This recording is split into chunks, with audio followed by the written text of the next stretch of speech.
Good morning, Xbox, and good morning, everyone. Welcome to episode 83 of Good Morning Xbox. I'm your host, Mr. Boom Boom Kaboom. It's NewfNukem in the room. This is going to be a damn good podcast today. You'll find out why in just a moment if you've been living under a rock. Let's bring in our panel, and then we'll introduce our esteemed guest. Starting first, we got Mr. CerebralPaul. Good morning, Paul.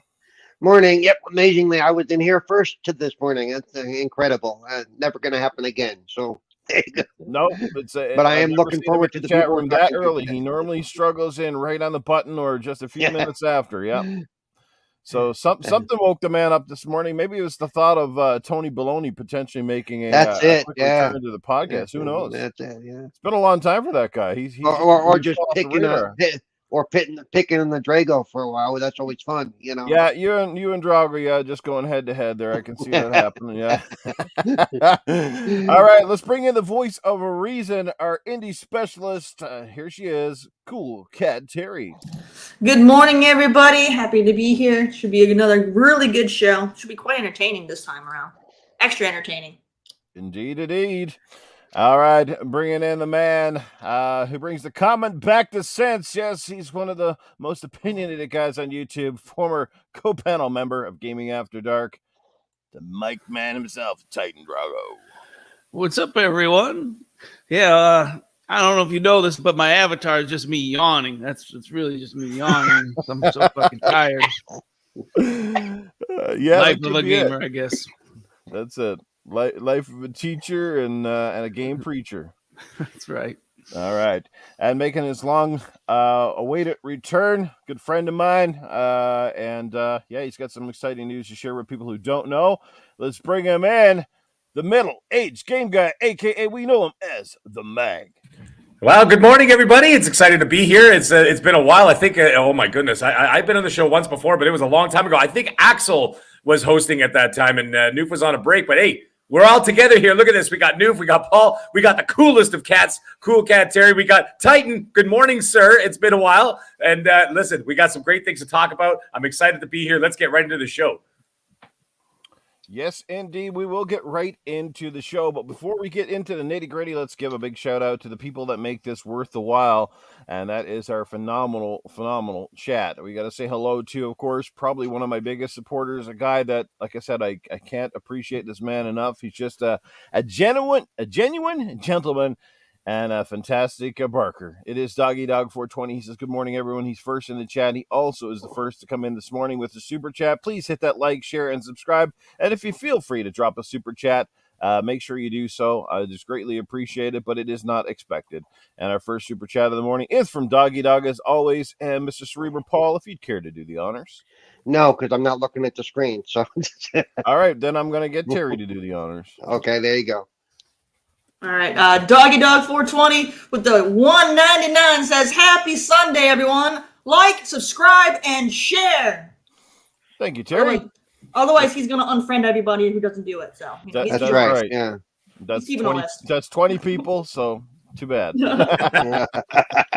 We got Casket Repair, also a good friend of the show who's here nearly every single week. We got Timmy up in the building. What's going on, brother? Hey, our good friend Peter, not Peter, but Fastback is in the chat. What's going on, Chris? You're confused Peter with Fastback? Wow. Yeah, I know, like that's yeah. But Peter, Chris, Mike, awesome guys. The Next Level Gaming Podcast, check them out. But anyway, thanks for being here. Fastback. We got Jesse Derby's in the building. And we've got our good friend of the show, a really good dude himself, Mr. Dreadpool's hanging out with us this morning. Got to get him on. Hey, Dread, it's been a while. General Spartan's in the building. Happy Cloud Gamer here as well. We've who else we got going on here this morning? We got Ice Queen Gaming in the building. Good to see you, Ice Queen. Hope you're doing well. Hope you're doing better than you were the last time I saw in the chat. Dan the Man Cunningham. And I think we have now caught up with everybody. All right. Anyway, let's let the rest of them roll on in and let's get down to the topics. Topic number one. It was shown off on the latest State of Play, but it's a game that's been on many people's highly anticipated games list. Okay. Now I had a chance to check it out and I'm talking about the Suicide Squad, Kill the Justice League. Okay, and I'm just going to start out by saying it does look pretty cool. I mean, graphically and stuff like that, character designs. But once again, at least in my personal opinion, it looks like more of the same. They've kind of strayed completely away from sort of the formula that made the Arkham games some of my top favorites and turned them into, well, what I call basically a action mashup between that and like games like Destiny and the Division and stuff like this. Your color coded weapons, and it's all about modifications and stuff. And some people totally love that stuff. I, however, cannot. So I'm going to find out with the panel how they feel about it, and they're going to go to our guests as well. I want to know, like, I want to talk about the game, like what your excitement level is for it, because it is, one of the bigger titles set to come out this year. It's also the first time Rocksteady has made a game in a long, long time. And I guess lastly, I do want to touch on just game design itself. Is this necessary? Is this more of copying the industry trend? And what trends are we seeing in gaming that you think kind of need to go away? Let's start with the order that we see them on our screen. We will start with CerebralPaul this morning. Paul, where's your excitement level at for Justice League? It's still pretty high because I love Rocksteady's games, and so and I thought it looked okay. I mean, everybody's saying, well, it looks like a last gen. I don't care. It looks like it's going to be fun, and I like the fact that it is part of the Gotham universe. They said it takes place 5 years after Gotham Knight is the timeline. So, and I want to speak to what you were saying about the weapons and stuff, and if you really look at it, Arkham, we had the same thing, even though it was limited, because we were able to upgrade Batman's weapons and his abilities as we went along in the game. It just may not have been as out front as it may be in this game, but it was the same basic type of system. You upgraded his batarang throughout the game. You upgraded his fighting abilities throughout the game. They weren't color coded because he was limited in what he used. He didn't use guns and stuff. He just used his toys, as the Joker would say. So that part really doesn't bug me. It just depends on how they feed it in there, how natural it feels. You know what I mean? So for me, that's fine. I'm looking forward to it. I will probably be a day one or close to it if I can afford it, since I don't think it's going to be one of those Game Pass games. My only concern is, and my thing, and here we go again with that whole disability thing, is I've never been able to complete Gotham Knight because of the driving scenarios. The car driving in that game absolutely was horrendous. And you cannot complete Gotham Knight without driving in those stupid tunnels and stuff. So I'm hoping and praying that they've got accessibility down to where at least I'm going to be able to play the game. If not, I will be upset because I want to play the game. Those Riddler puzzles in the car were hard for anybody. I can't even get past the part, in the early-ish in the game, you've got to take on like the 5 tanks that you can't get in front of them. You can only shoot from behind them, and you had to drive a certain way. I can't do that. So I found it funny with that game because everybody wanted the Batmobile so bad, and it was great. We finally got to see it, and then they kind of almost overused it. Yeah, then it became the focus of the game, and it was like, okay, this is really stupid, So yeah, that's my only concern. Other than that, I'm looking forward to it. Okay. Do you think there's any reservations coming into this though, Paul, from the studio and the publisher? Because we saw Guardians of the Galaxy, for example. Obviously it's Crystal Dynamics, but similarly related stuff that kind of came out and kind of flew underneath the radar, and that was one of the more highly rated games. But most recently, coming from the same publisher and being developed by Warner Brothers Montreal is the Gotham Knights game, which obviously had some tech issues that were sort of the bane of its focus. And then I think sales kind of plummeted. I don't think it's been nearly as well received commercially and critically as they had certainly hoped. And that spells kind of trouble. So does this have Rocksteady and perhaps the publisher Warner Brothers kind of worried at this point? I don't know that they're worried. I mean, it seems to me that like some of the expectations that some of these companies have and what they consider a failure is kind of off the mark sometimes. It's and as far as Gotham Knights goes, yeah, it had a slow start, but word of mouth said, hey, this is actually a pretty good game. So like just like Guardians of the Galaxy, You know, they say, well, it didn't have as nice of a launch as we would have liked. Yeah, but in the end, it became a pretty big game, and so you know, so I think they need to just they need to temper their expectations at launches. Nowadays, we have so many games to choose from and so many things to do that some of us just don't have time or the resources to get to every game right away at launch. Right. So, you know, and I think they especially this year looks to be a crowded launch calendar. They need to take that into consideration instead of expecting, you know, 42 million sold in the first 2 days. Stop that. You know, it's like, you know, just be happy if, you know, if it picks up from word of mouth and it gets positive press, you know. Right. Well, I saw a poll yesterday that someone put out if they were excited for it, and I think it was almost 68% said no. That was kind of staggering. I mean, polls don't mean a whole lot because it depends on what audience you reach out to, and I was and gonna who's, say you need to be you know, careful of that because you know especially if they're a Sony centric poll or an account or even an Xbox centric account, you're gonna get different numbers. You yeah, know. that's true. But I mean, this is a multi-plat, and it's like it's a universal. Well, it property, is, so, but still, you know, I mean, you know, people have their where they automatically decide, well, because it's being featured by this company, you know, it's gonna suck. right. You know, so you know, there's no logic to it. We know that. Sure.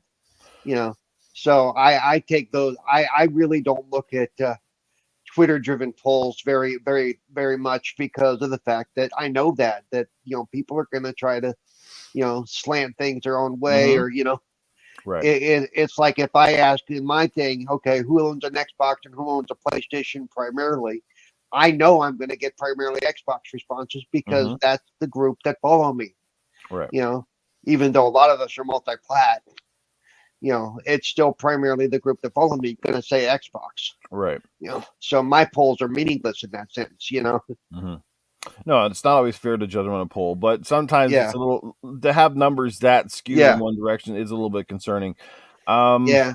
Well, and I've seen both. I've seen the really negative, oh, this game looks like crap, and I've seen, oh, this game looks really cool. The open world aspect of Gotham, you know. Mm-hmm. Yeah. So again, I take all of that with a grain of salt. You know me, I just like whatever, you know. Right. All right, let's go to CoolcatTerri. Coolcat, I want to find out how you feel about this game. I don't know if it's really your cup of tea, but I also want to ask you a question based on the chosen characters or the team for this game. It is the Suicide Squad, okay? And there's starting to become a little bit of a correlation with things that like are gamers wanting this or asking for it is a good question because look, when you look at comics, when you look at the conundrum of comics, who are the most recognizable characters in the comic book world that are known not only by the hardcore fanatics but by like sort of your general populace itself? Are the ones you basically see in your Walmarts when you walk down the toy aisle and you see Superman, you see Batman, you see Wonder Woman, you see Spider-Man, you see Wolverine, the X-Men, you see the Hulk, but like outside of some of the main ones, and especially I think in the case of the Justice League or the Suicide Squad, we've had 2 movies now, which both were not extremely great films and certainly were not well received. Oh no! The newest Suicide Squad movie was awesome. You think? Okay. I was disappointed. Well, it was definitely a lot better than the first one, but I still found it disappointing. So do you think part of it itself might be coming down to the fact that they're making games based on characters that are just not compelling or nobody really wants them? Because I mean, look at Gotham Knights. It didn't have Batman, and look how that fared. It had your second rate superheroes in there. You know, and the same thing, Guardians of the Galaxy. Look, that only became popular because the movie took off. If it wasn't for a successful Guardians movie, I'm sorry, that thing wouldn't have been anywhere. It was just they came out and did a decent film because nobody even hardly knew what the hell the Guardians were up until that. So, do you think I'm onto something here that maybe it's the actual subject of the content? You know, the Sony doesn't have the market Spider-Man. That game's going to sell itself. No, I think it's because right now Harley Quinn is the biggest cash grab right now. When it comes to like the DC characters, I mean, you know, Batman, Superman, you know, they're all given with the Flash and all that, but Harley Quinn, you know, being the anti-hero that she's now been rebranded as, she's the cash grab. You know, she's got the movies, she's got the animated show that is, you know, people are enjoying, so they're gonna want to try to do whatever they can to keep her viable and try to make some money off of it while people still give a damn about her. I mean, when it comes to like the characters for Batman, when it comes to villains, I mean, there's always been a soft spot for Harley Quinn, but like now they're taking it to a, trying to, set her as a doing her own thing. But I think that's all it really is. She's in the spotlight, so they want to just kind of, milk that while they can. The game, though, I think the game looks good. It's something that I would still, mess around with. I like that it's going to make it to where, regardless of what your play style is, you'll be able to, and still find a way to enjoy the game, which is big for me. I hate it when games tell me how I have to play. I want to play the way I want to play. Right. So that, I mean, I think it's going to be a good game. It's just, what I mentioned this in the past. Whenever you have something that takes place in the Batman universe, the question always is, where is Batman? And he's that character that will always kind of like ruin stuff in the event that he's not there.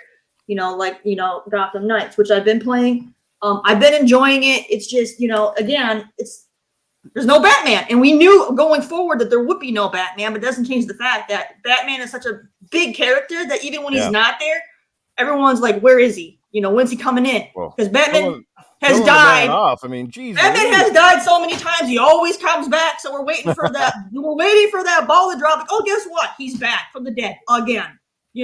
So it's like, so when you have like the Suicide Squad, you're still going to kind of wander in the back of your mind. Is there going to be some sort of interaction where Batman's going to show up trying to foil your plan or something?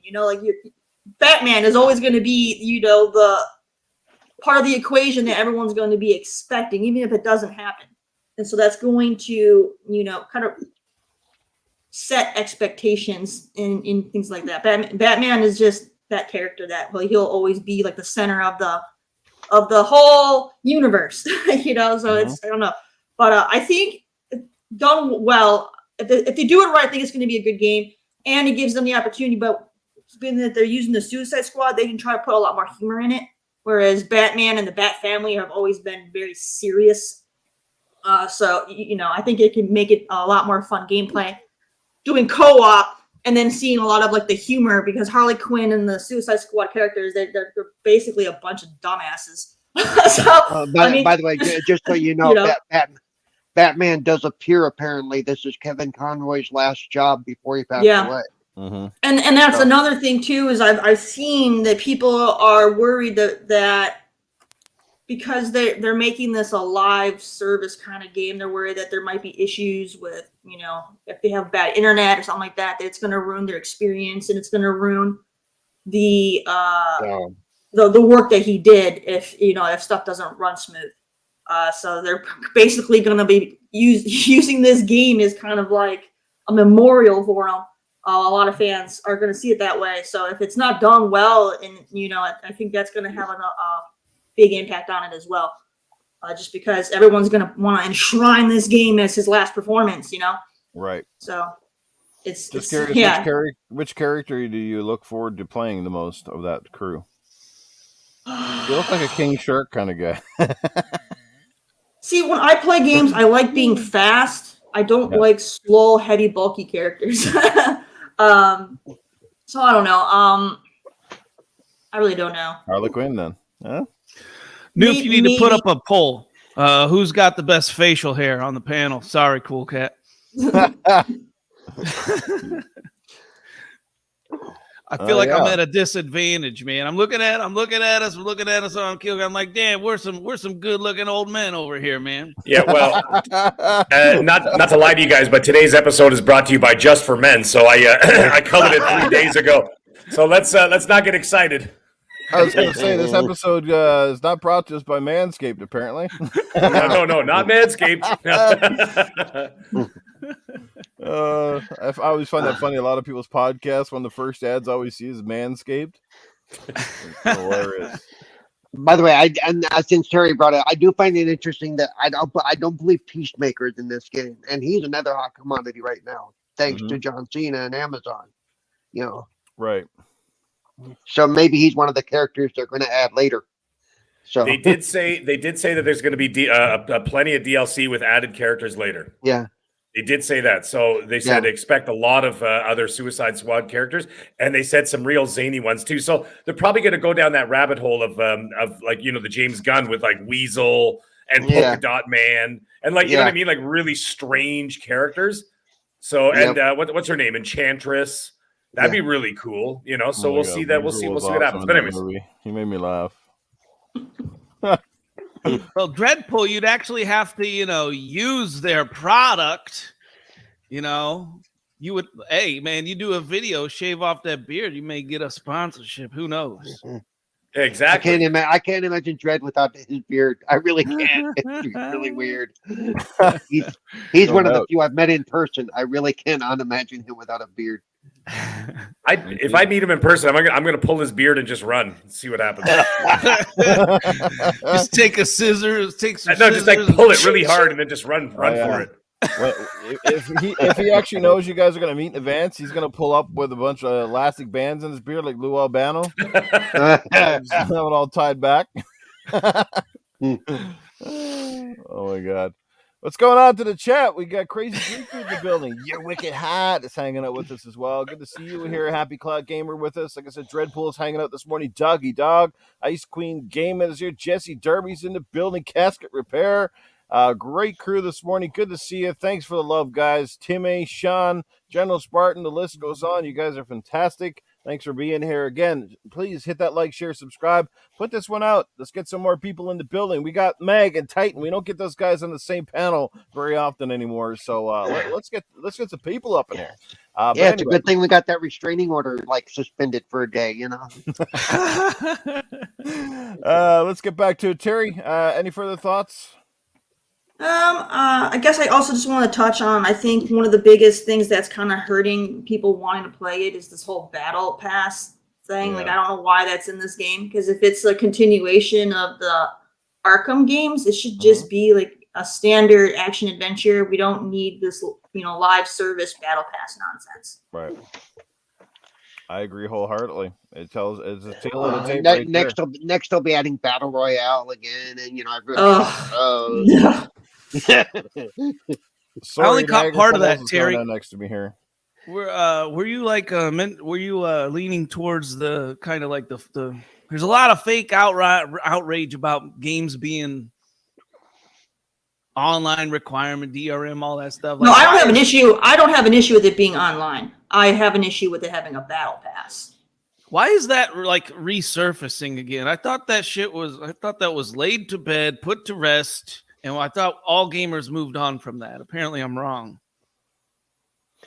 They need something to complain about every once in a while, dude. I totally understand a free-to-play model using different things to try to regain back some of their money. But when you're basically making a game that's certainly a game based on characters that should sell the game in itself, it technically doesn't need all this extra junk to become popular. I think that's where a lot of us, you're paying $80 and then you're still going to have to be invested for God knows how long. Like I said, their old games didn't bring it, so why did the new ones bring it? And again, that's like I said, as soon as I see color-coded anything in any game anymore, I'm just like, ugh. It's even in the Harry Potter game, and I get it.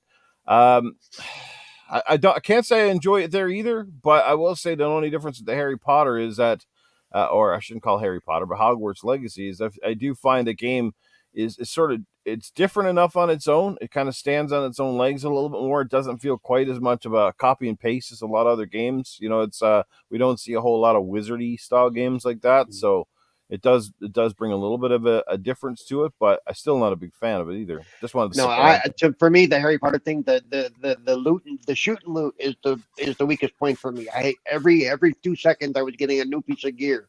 Do I keep it? Is it better than mine? Literally. It was like, okay, this is too much. Yeah, your closet is full. You got to empty something again. I'm like, what the, Speaking of that, my wife just beat Harry Potter the other day. No spoilers, please. I was gonna say he must have been a real happy camper. I don't even know the ending. She's Noob. talking trash. My head right there too, Noob. So yeah. She's like, I remember being there 3 weeks ago. Oh, you mug. The gaming after dark humor is coming out now. She No, was sorry, telling Titan, you go that Harry's wand was longer than yours. Well, that's you know. Oh, shit. Go ahead, Terry. Finish up. And that's pretty much it. It's just it should be, if it's going to be a continuation of the Arkham games, it should be the same genre as the Arkham games and not make it a live service, because then it's not going to feel anything like the Arkham games. Right. Yeah, I feel like a game should be established before they turn it into a live service game. Like it should have had like one game that did well, sold well, has an audience, like guaranteed. Everyone knows what to expect, because when you make a game that's live service and it's no one exactly knows what's gonna happen, you're kind of setting yourself I'm wondering, up for failure. are they going to try to do this one like Marvel did with Avengers, and new storylines, new people? Exactly the point I'm talking about, right? Yeah. Like no one knew exactly what to expect from that game, and lo and behold, when the gameplay loop, it was like ass, and you got problems with with the Hulk taking 50 hits. I know Newf talked about that a lot. And then the characters you're excited for, you're waiting and waiting just for them to get delayed, and then by the time they finally show up, the game's irrelevant. Or they're only on PlayStation. No. When I'm playing as a superhero in any game, I want them to feel freaking super. I don't want them to feel like they're ordinary until you get to the 90 percentile of the game and you got everything fully upgraded, and then you go, oh, now I'm doing good. I found, that's the thing with the Spider-Man game. You felt powerful off the beginning. It just, the way they progressed his powers and stuff with the upgrades is they did it really well. Like, you know what I mean? You weren't searching for loot boxes. You were collecting fun stuff in the city, and then that in turn got you the upgrade. And the upgrades just meant like they actually had purpose, because it actually meant like better combos and better things that you could switch out with. It wasn't just like, okay, this is a purple gun, it's got a higher hit rating on it than the last blue gun I picked up, but they were virtually the same. It's not the same. And even if you go back to the Arkham series, you always upgraded weapons, yes, but it was one weapon. It was like one grappling hook, but okay, now the grappling hook had 2 or 3 attachments or whatever. Like, you didn't have 10 different grappling hooks, and you had to go open the 50-100 chest and make sure that you were level 20 to get this purple grappling hook so that you could get to a taller building. You know what I'm saying? Like, you weren't constantly sidetracked with just constant bullshit gadgets. Yeah, and they kept it simple in the Arkham games. They didn't give you like a bajillion different gadgets, like they just kept it simple. They gave you like 5. You had to slowly work to get main stuff, right? His batarang, his simple gun, the claw, whatever, Yeah, they still kept it simple, but they had the upgrade path. But you weren't worried about ratings. They were necessary to get to the next part of the game, is what I mean. Like, so the progression was natural. You had to get that to get further. It wasn't just about, the cosmetically figure. You guys know what I'm trying to say, right? And a lot of games are now doing the same formula. And I think Destiny really started us down that path with the constant open a crate, find out what you got, open a crate, Fuck, even PUBG almost pulled it off with like all the weapons. Like, you spend half your day in PUBG trying to figure out what attachment you're going to put on your guns, and half your team is dead because you got 3 of your teammates running around opening every chest under the sun trying to find the next sight or the next magazine, and you're true. Like, guys, like, jeez. You're fighting like 6 guys at once, and then there's a guy in the corner opening a chest. And you're like, dude, I'm getting shot at here. Yeah. Like, that happened in the last 20 guns? It happened in Fortnite too, because it's like, I ain't got a gun. Like, oh, well, okay, so yeah. I don't want to get sidetracked, but I just wanted to know where my point was coming from. Titan Drago, I'm curious to hear. Well, definitely curious to hear what both you guys got to say. Hopefully, you can come into this with a stern opinion, either good or bad, from the way everybody's expressions on your faces are looking. I'm thinking there's a little more of that disappointment coming in here. What do you think, Titan? What's your take on the game? You excited for Justice League? Not your bag? What's the deal?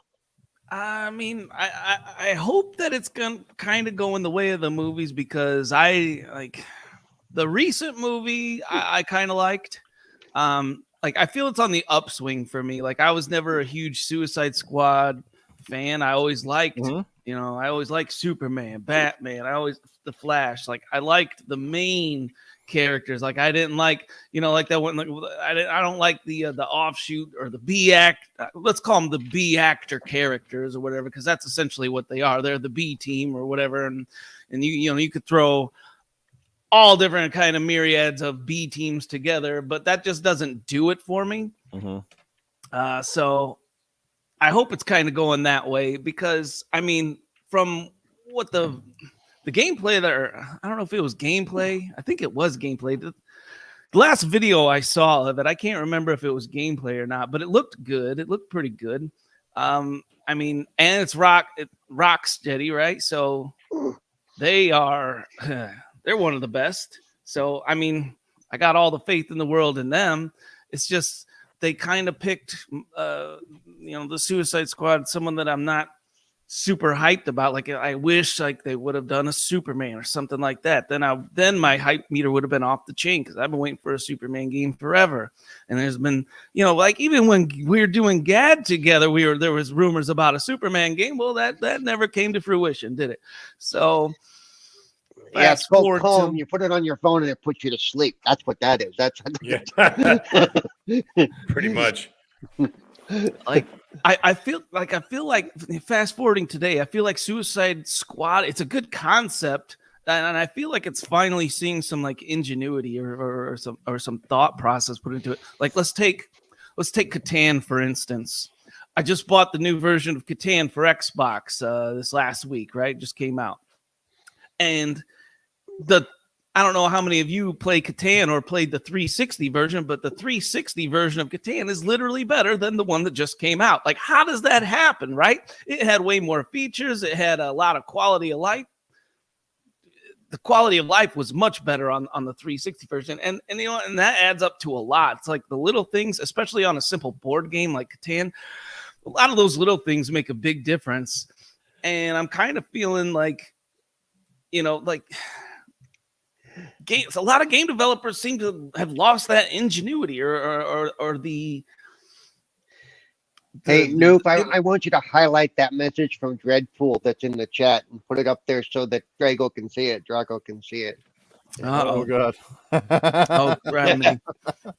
Well, while you do that, I feel like they're like, they lose the details or whatever. Suicide Squad way better than Smite. Oh, geez, oh people. It's not, first off, it's not an acronym. S doesn't stand for anything. M doesn't stand for anything. It's just Smite, you creep. I think what Dreadpool was trying to say is that Smite actually drives you to suicide, not Suicide Squad. Yeah, sorry.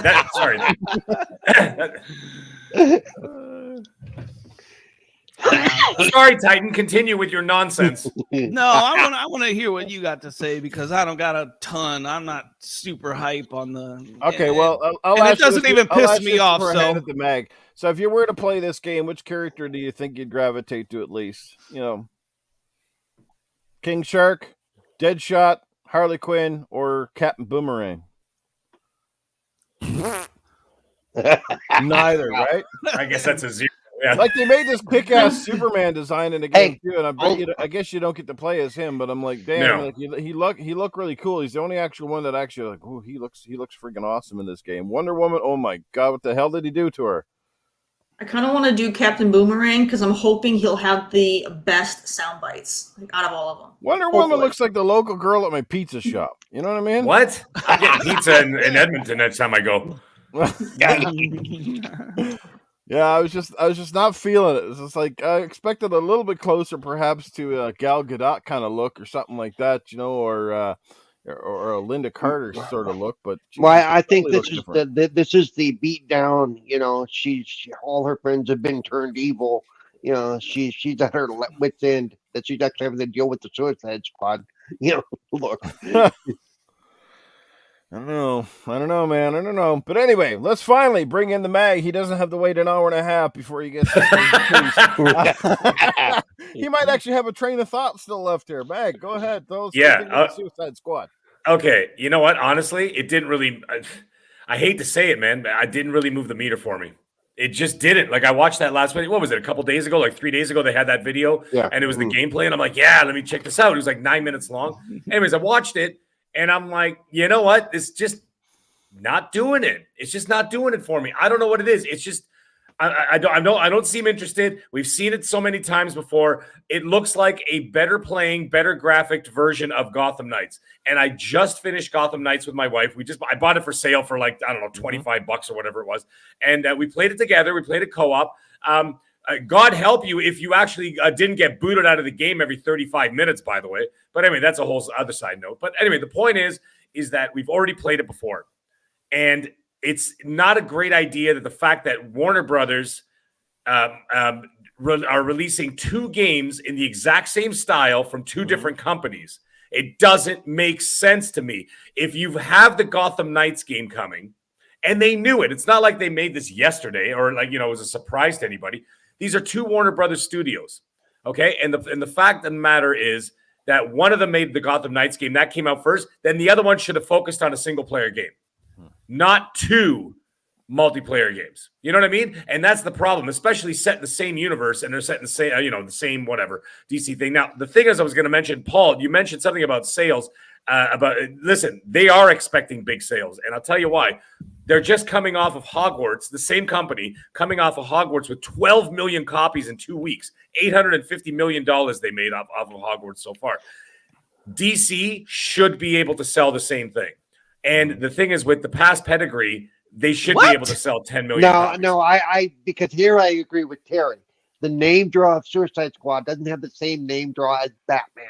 Okay, that's different. Right. That's and or I have Harry a feeling Potter. they put the name. No. I have a feeling they put the name "Kill the Justice League" specifically to as a buzzword in order to get people, you know what I mean, to get like the normies interested or whatever. But Suicide Squad does carry a big, it still carries a big stick. That David Ayer Suicide Squad, which wasn't very good, it still almost cracked $1 billion. It was like $800 million that one. The second one didn't do so well because they released it directly on HBO Max in the middle of COVID.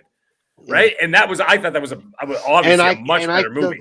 I consider that a much better movie. The humor was there. The growth, the violence was there. Definitely, the violence was there. Peacemaker was excellent. Now the thing is, the Peacemaker show is one of the best shows of 2022.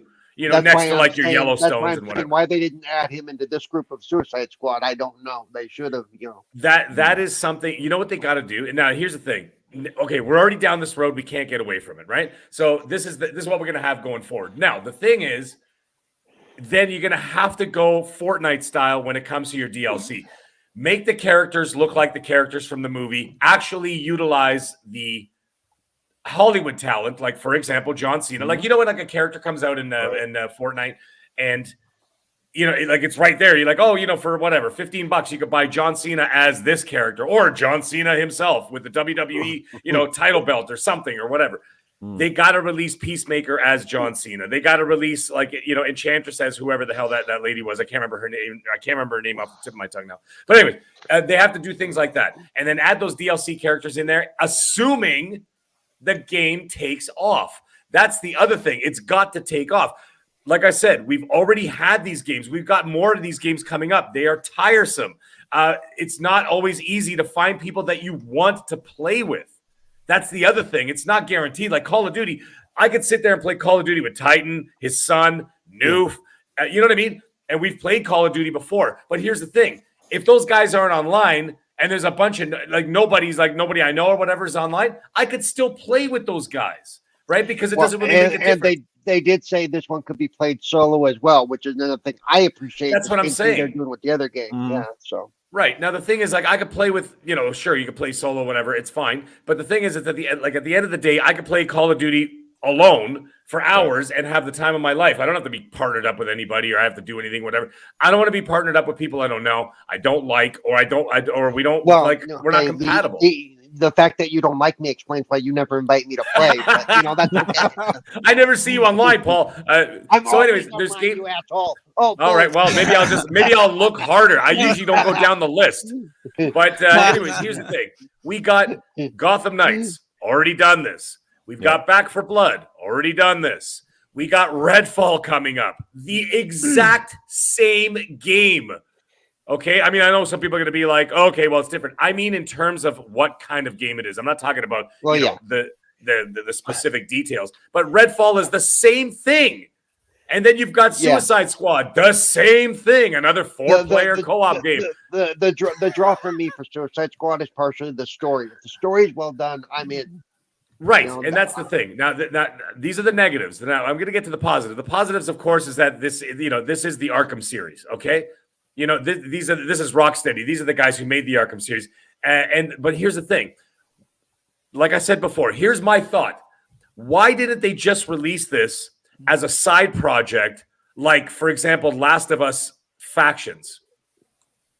You know what I mean? You see how Last of Us Factions is coming out as like a separate thing, like on the side, but at the same time, Druckmann there is still working on Last of Us 3 as a standalone game. So like Last of Us 3 is coming, and Last of Us Factions is going to be a separate game entirely. That's what they should have done. They have the money, they have the resources, they have the funding to do that. They could have done that. And then now the fact is on the single player game, they should have done something like this. How about this, Rocksteady? Batman Beyond. Yeah, if you're taking the story of Batman years after he's basically like past his prime at this point, right? Why didn't they just go with the Batman Beyond and do a single player story on the Batman Beyond world? You got an older Bruce Wayne, mentoring this other guy, whatever, and doing all this kind of stuff. They could have done that, and they could have had this Suicide Squad thing on the side as a live service game, like a Fortnite, and then had it as a beta. You know how like Fortnite was like considered like a beta for like 3 years? They could have just kept the game running like that. So if the game did well, you build on it. If the game did not take, you could just tank it, right? And then you still got the single player game to sell 10 million, 15 million, 20 million copies like the Arkham games do, right? They could have done that. Idea though. Well, see so many games being turned into shows or movies. Why not take some of the old movies and turn them into games? Like at this point, I'd rather have a game based around the 1989 and 1991 Batman than the current stuff we got right now. They already released that game. With everything going on with the Flash, that's probably going to be a possibility at some point because the popularity of Michael Keaton's Batman is going to become huge, and of course, be exposed to a whole new generation of people who weren't even born yet when that movie came out. Right, so that's a whole other thing. That's great. But I mean, that's what they could have done. Part of that trailer, in my opinion, man. That had of course, for sure. And I know people who've seen it 2-3 times already. The movie during different screenings for Warner Brothers. As some of you guys know, I have Warner Brothers people. Actually, when I go to E3, I'm actually going to be spending a day at the Warner Brothers studios behind the scenes, seeing what they're doing. So it's going to be pretty cool. But anyways, the point is that I think they should have gone that route, and the Suicide Squad game should have been. A side project, like I said, an open live beta game, whatever the hell you want to call it, a Fortnite, an Apex Legends kind of deal. Do that, sure, and then have a team that continuously works on it. And if it becomes big, put more people on it. But they should have done a Batman Beyond game as a single-player story game because they've already released a Gotham Knights by the same company. Not the same developers, but the same publishing company. It's ridiculous. I don't understand why they both did the same game. It doesn't make sense to me. But anyways, that's besides the point. I'm going to have to play as Harley Quinn to answer that question that you asked earlier with Coolcat. I would play Harley Quinn because I don't want to be like, big and lumbering like King Shark. Oh, you want to play as Harley Quinn because it's third person behind her butt. Okay, come on, admit it. I'm wearing, I know that the light is really bright this morning, but I'm wearing a Harley Quinn shirt as we speak. I love her, but I like the faster gameplay. I think that she would obviously be the fastest of the game, the gameplay, whatever. Deadshot, not really interested in using guns. And then, of course, like King Shark, too big and lumbering. And Captain Boomerang, I couldn't care less about the character. What a bizarre choice. Out of all of the Suicide Squad characters you could have picked, they picked the weirdest one. They could have picked, obviously, what's his name? Peacemaker. They could have picked that other guy. I can't remember his damn name. Rick Flag. They could have picked Rick Flag, something. I don't know. It just, I don't know. Seems weird to me, man. It just seems weird to me. Something seems off about the game. Yeah. I'm just telling you, I'm going to wait. Because it just didn't do anything for the game for his crazy accent. That's what it was, mate. Yeah. I don't know. It just doesn't interest me. Maybe they thought Rick Flag or Peacemaker would be overpowering the group early on. I don't know. I don't know. But what about King Shark? Like, I mean, he's no pun intended. I mean, he's a beast, right? So, I mean, like, I don't know. It's not doing anything for me. And let me tell you something. In 2023, when there's a hot game coming out every 6 minutes, there's no time for error. And there's no time. Like these games got to hit 10 out of 10s across the, maybe not 10s, but you know what I mean? Like maybe 8s and 9s and 10s. They got to hit these numbers for people to pay attention. Because if your game does not hit, 5 days later, another big game is coming out, right? Because, we're getting all that post-COVID releases. So it's got to hit hard. And as it stands right now, if this game isn't a solid 9, I'm not buying a day one. I'll wait because in a couple of months, it'll be $20. Or it'll be on Game Pass, one or the other. Well, they're being marketed by Sony, so it's not happening. Well, yeah. I mean, not for the first year anyway. I don't know. I hate to. I've said it before. I hate to see any game fail. Right? I mean, we know they put a lot of hard work into these games and stuff, but at the same time, there is that small portion that kind of goes, well, you know what? You didn't do your market research. You're trying to kind of, taking shots at the dartboard and hoping it sticks. You're straying away from the formulas that make shit work for you. And then you're going to start adding in service-like elements to the game because you want the game to have legs outside of its basically release window. And guess what? Your game's going to be in the bargain bin in 3 months regardless. And I feel that's exactly where this one's going. I hope I'm wrong. I feel like game developers don't have realistic expectations. Like I can't remember Square Enix, I think it was, that just threw their developers under the bus. Like, oh yeah, for Guardians of the Galaxy, they definitely they definitely need to temper their expectations, or put a better plan together. You can't tell me that when they put this plan together to make the Suicide Squad game, all right, it looks all good on paper. We got Suicide Squad. We're gonna make it this service game for longevity and whatnot. But you got none of the details. You got none of the, all right, we're going to kill the Justice League, and then we're going to make this badass trailer. I'm telling you, Rocksteady being the developer is the only thing saving this game. Like, if it wasn't Rocksteady, any other developer, I'd be like, this is dead on arrival. Okay, Titan, let me ask you a question. If you were in charge of WB Digital, okay, the digital section, and you're in charge of NetherRealm and WB Montreal and Rocksteady. Let me ask you a question: If WB Montreal says, yeah, we're making this 4-person co-op online game, blah blah blah blah blah blah blah, and the guy's like, all right, just make it, whatever, that sounds good. Then Rocksteady walks in and says, hey, we're working on a 4-player online co-op multiplayer. What Didn't part I of already that get this email? Yeah, exactly. Would you approve it? That's my question. Yeah, exactly. No way. It doesn't make sense, especially considering that Rocksteady makes an incredible single-player story-driven games, action adventure, whatever the hell you want to call it, semi-open world, or whatever. Would you approve it? I'll tell you this much: I would lean towards Rocksteady and them doing whatever they would want to do. Anyone else? No. Anyone else? Because all right, like I said, Rocksteady, they got the skills to make anything a success, I think.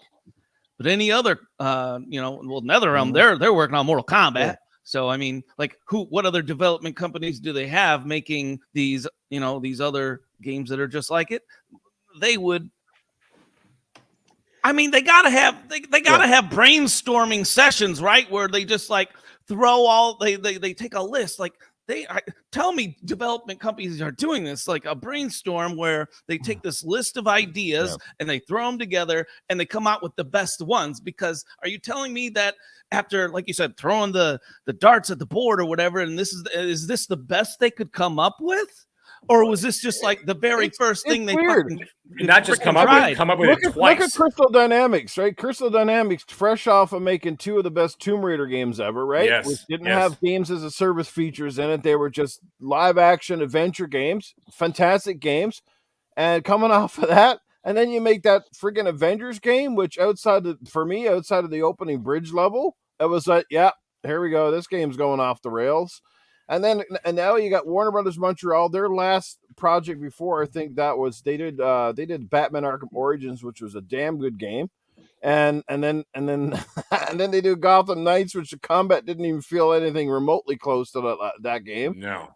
And then now you got these guys, Rocksteady, whose last big game was Batman, Arkham Knight, phenomenal game. And now look where they're at with this. It's like there's a trend here. It's like all of a sudden you're just, I don't even know. I guess. Well, think about it. When this game got greenlit, those things were hot. That's part of the issue too. It's not like they greenlit it last week and it's good to go. They greenlit this game, 5-6 years ago. Fair, but like they shouldn't have greenlit it at all, considering that the other company was already working on one. Well, the other issue is one of those games that they're working on has name recognition. The whole Suicide Squad thing, and the other one does not. Yeah, wouldn't that be hilarious? So they're in the planning room, right? And they're like, all right, we're going to make the Suicide Squad game because we're traveling back in time, right? Cerebral, Yeah. where when this is like, really, it's hot. It's hot right now, right?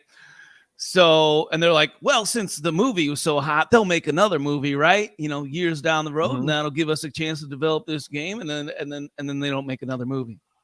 And they're just kind of left in this desert. You can almost bet that that's happened more than once in the right.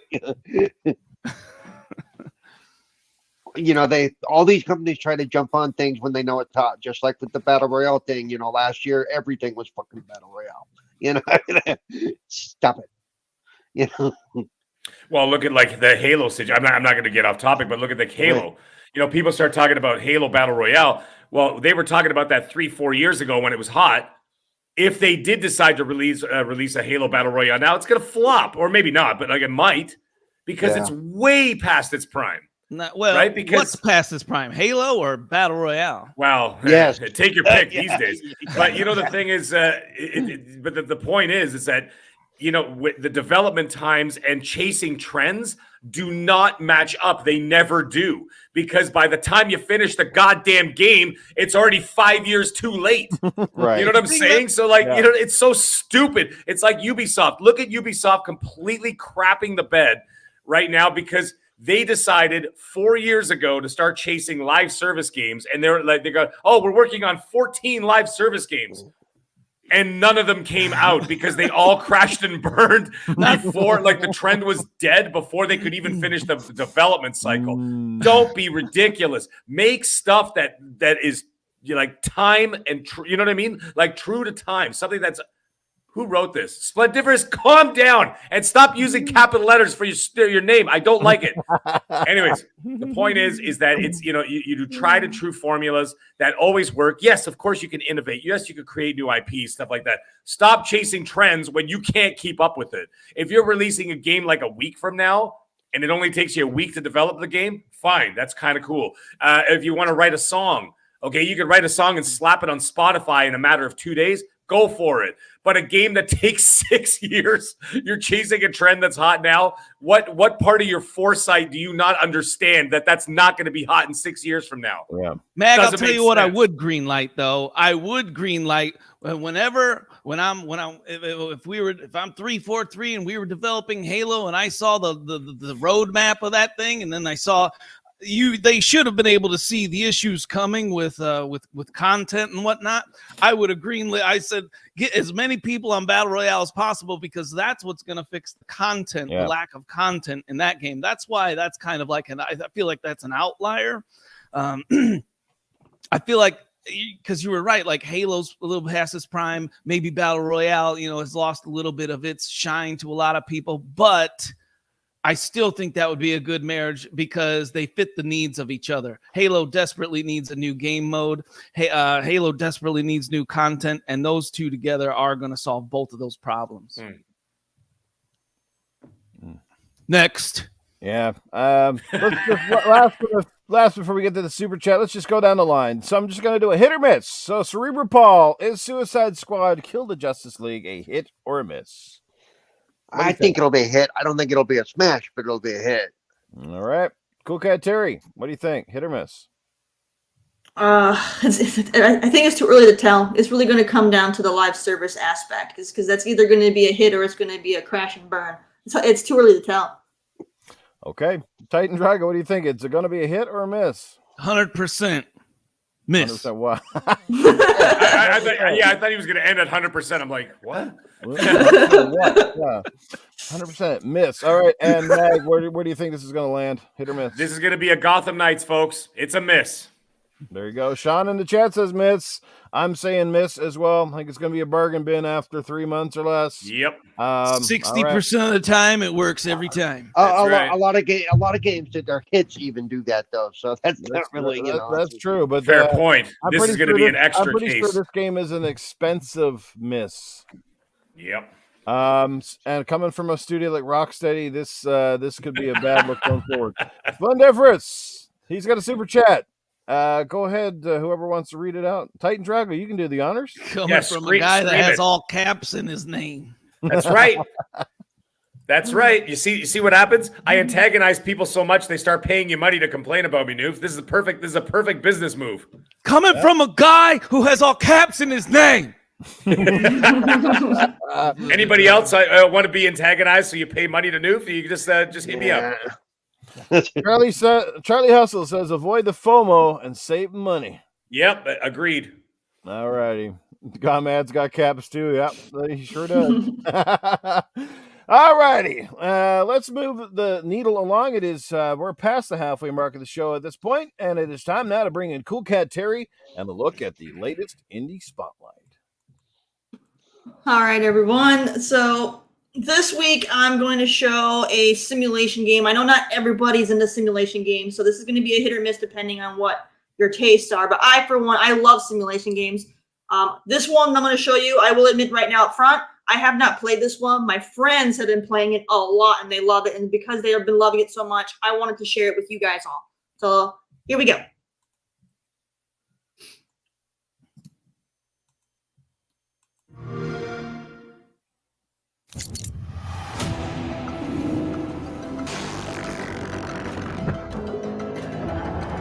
Shipbreaker. Welcome aboard, Cutter.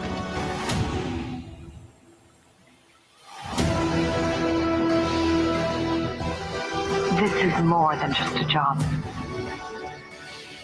It's an opportunity. You've been selected to join the Lynx family, to be part of the largest, most successful, and most pioneering company in human history.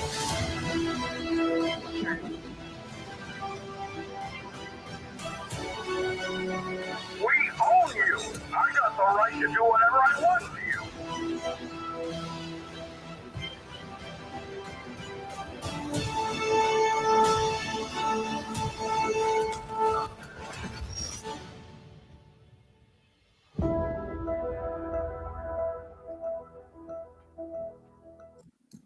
All right, so Hard Space Shipbreaker, as you saw, it's an action-adventure simulation game. You basically, all you're doing is exploring and salvaging abandoned spacecrafts to get different materials and things of the sort. It's a very relaxing simulation game that you can, play to kill time, which is why I like simulation games, because sometimes I get so burned out from making content and going and working my 12-hour work shifts that I just want to zone out to something. So they're great games for that. It's $35 on PC, $40 on consoles, but it's also on Game Pass. So go ahead and try it. If you like it, great. If you don't, then at least you didn't, lose $40. So, give it a go. There you go. I Game tried Pass, saving your wallet. That was an interesting little thing that they said in that trailer. There, it's like, we own you, so we could do whatever we want with you. I was like, wow, okay. That looks interesting. You said it was Game Pass. I didn't even know. Is it new to Game Pass? Yeah, I think they added to Game Pass maybe a week or two ago. Oh, okay. So it's in the new section, like recently released or whatever. Flying around I'll take a look at it. My one friend, he's been addicted to it. He's been loving it. I will say, I'm sorry, Paul. I will say, though, whenever you start up this game, the first thing I will recommend is rebind the controls. The default controls are crap, and you're not going to enjoy your experience. Rebind the controls. All right. I will say flying around and salvaging shipwrecks and stuff didn't work out well for the Nostromo. So just watch out for egg sacs and stuff. Yeah. There you go. Another game. Indie Spotlight from CoolcatTerri. Man, I got to say, it looks pretty, though. It really looked pretty. Yeah, it looks pretty cool. It's a nice game, but it looks pretty. You never know. It's funny that sometimes games like you attach to certain games that you might not even ever try. Like, for example, I'll check this game out, but Shadow Warrior 3 also just added to Game Pass. I can't put it down. And I don't, and I was just like, I can't get past the first part. We got to talk because they keep telling me to kill the dragon, and I'm wondering, I'm going, where the hell do I go? So, oh yeah, it's all about traversal, but it's not about killing the dragon. But yeah, it's a whole thing. But you know what I mean? I'll give this game a shot. I'll check it out right after the show. Indeed. It's a little slow for my taste. I wish, like, when you're floating around, I wish you could float around a little fast. I know I had jetpacks, but still, I felt like it was a little slow. It's not Smite, is what you're saying. Okay. Yeah. Maybe I lost the game and I was in a bad mood and then started playing that. I don't know. Who knows? Alrighty, let's move right along. A great another indie spotlight, and again, it's in Game Pass. No harm, no foul. Go try it out if you dare. All right, let's move along and talk about Xbox laying out a 10-year deal for Nintendo. What does this mean? Obviously, what are the ramifications should this come forward? I mean, what do both companies stand to gain? You know, I saw somebody's timeline on Twitter, and they're like, well, why would it be successful in Nintendo now if they didn't put it on there before, or why, you know, that sort of thing. Well, you know, there was probably 100 different reasons why Call of Duty didn't end up on the Switch right from the get-go. But I largely think, at least on the current model of Switch, most of these Call of Duty games may end up being like cloud-based games, much like we saw recently A Plague's Tale Requiem. That game was playable, but it was through the cloud.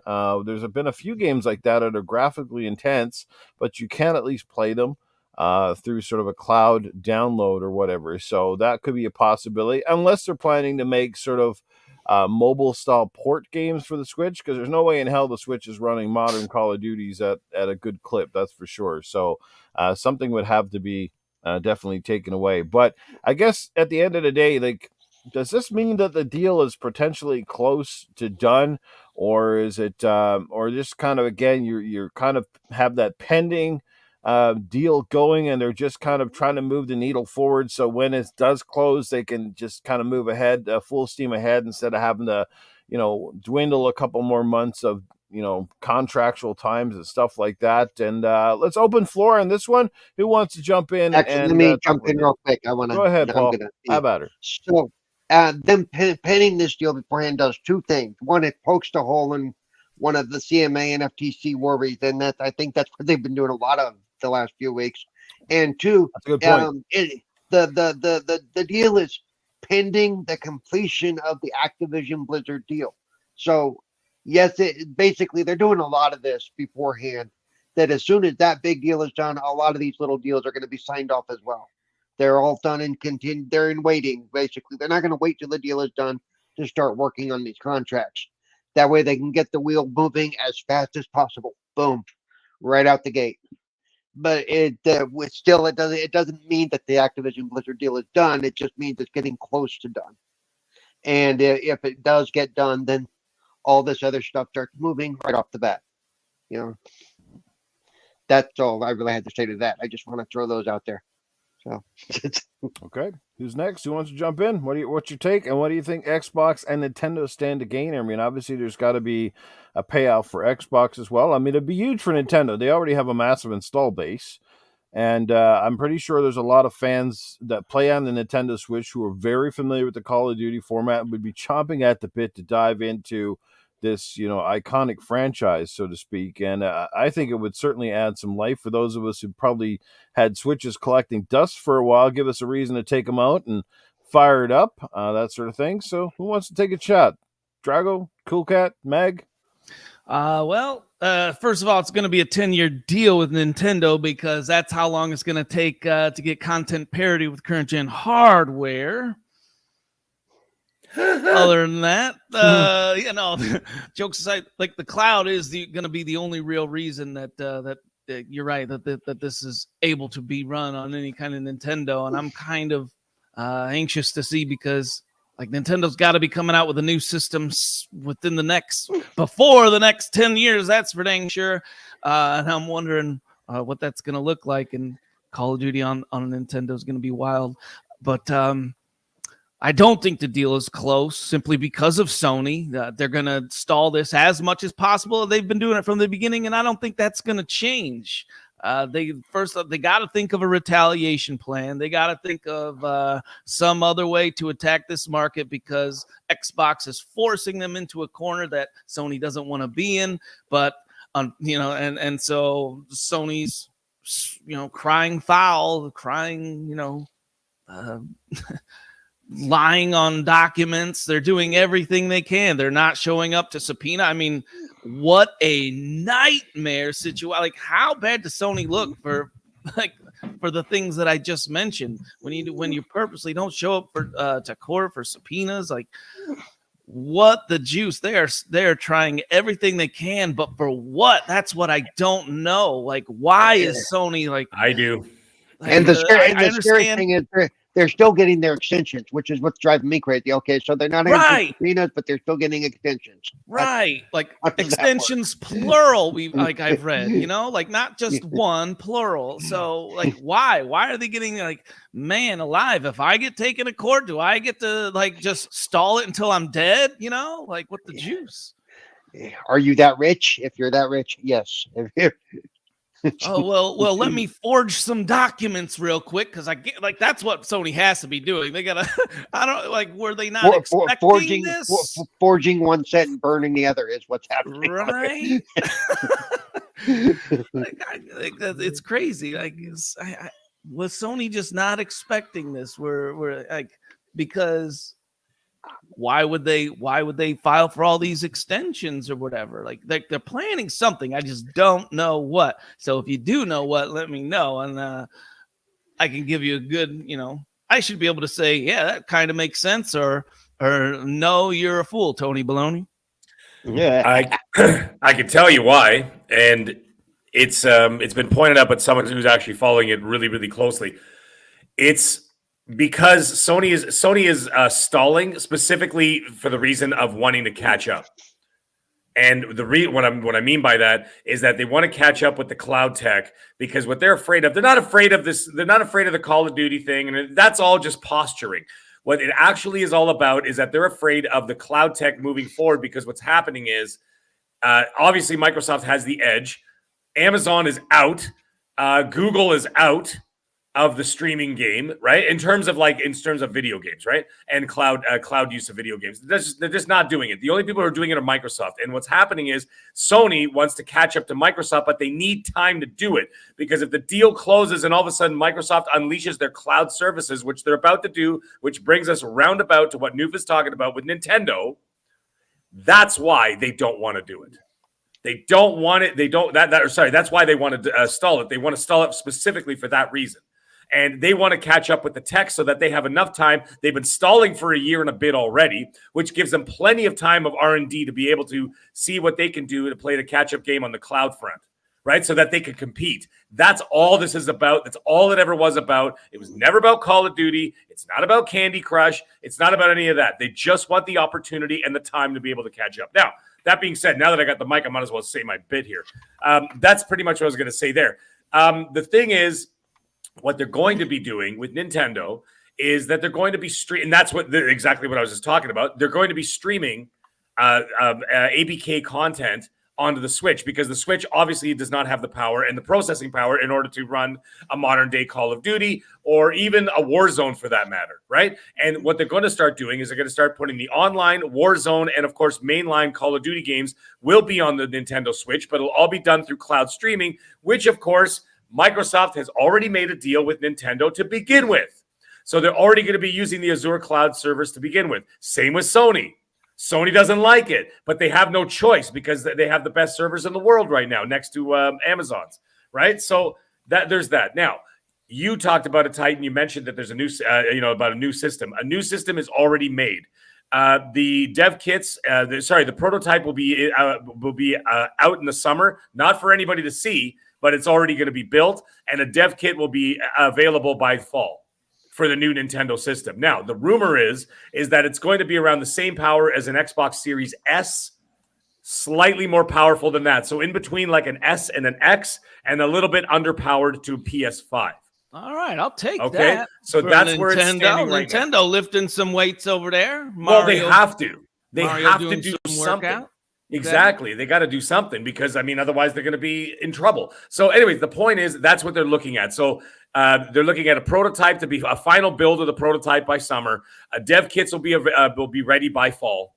Okay. Actually, a lot of the dev kits are already available now. They're working on it because it's actually not a dev kit. All they're doing is giving you PC specs. You know what I'm saying? Yeah. So they're like, work within these parameters. Paul, you would know, is that they work within these parameters of these specs.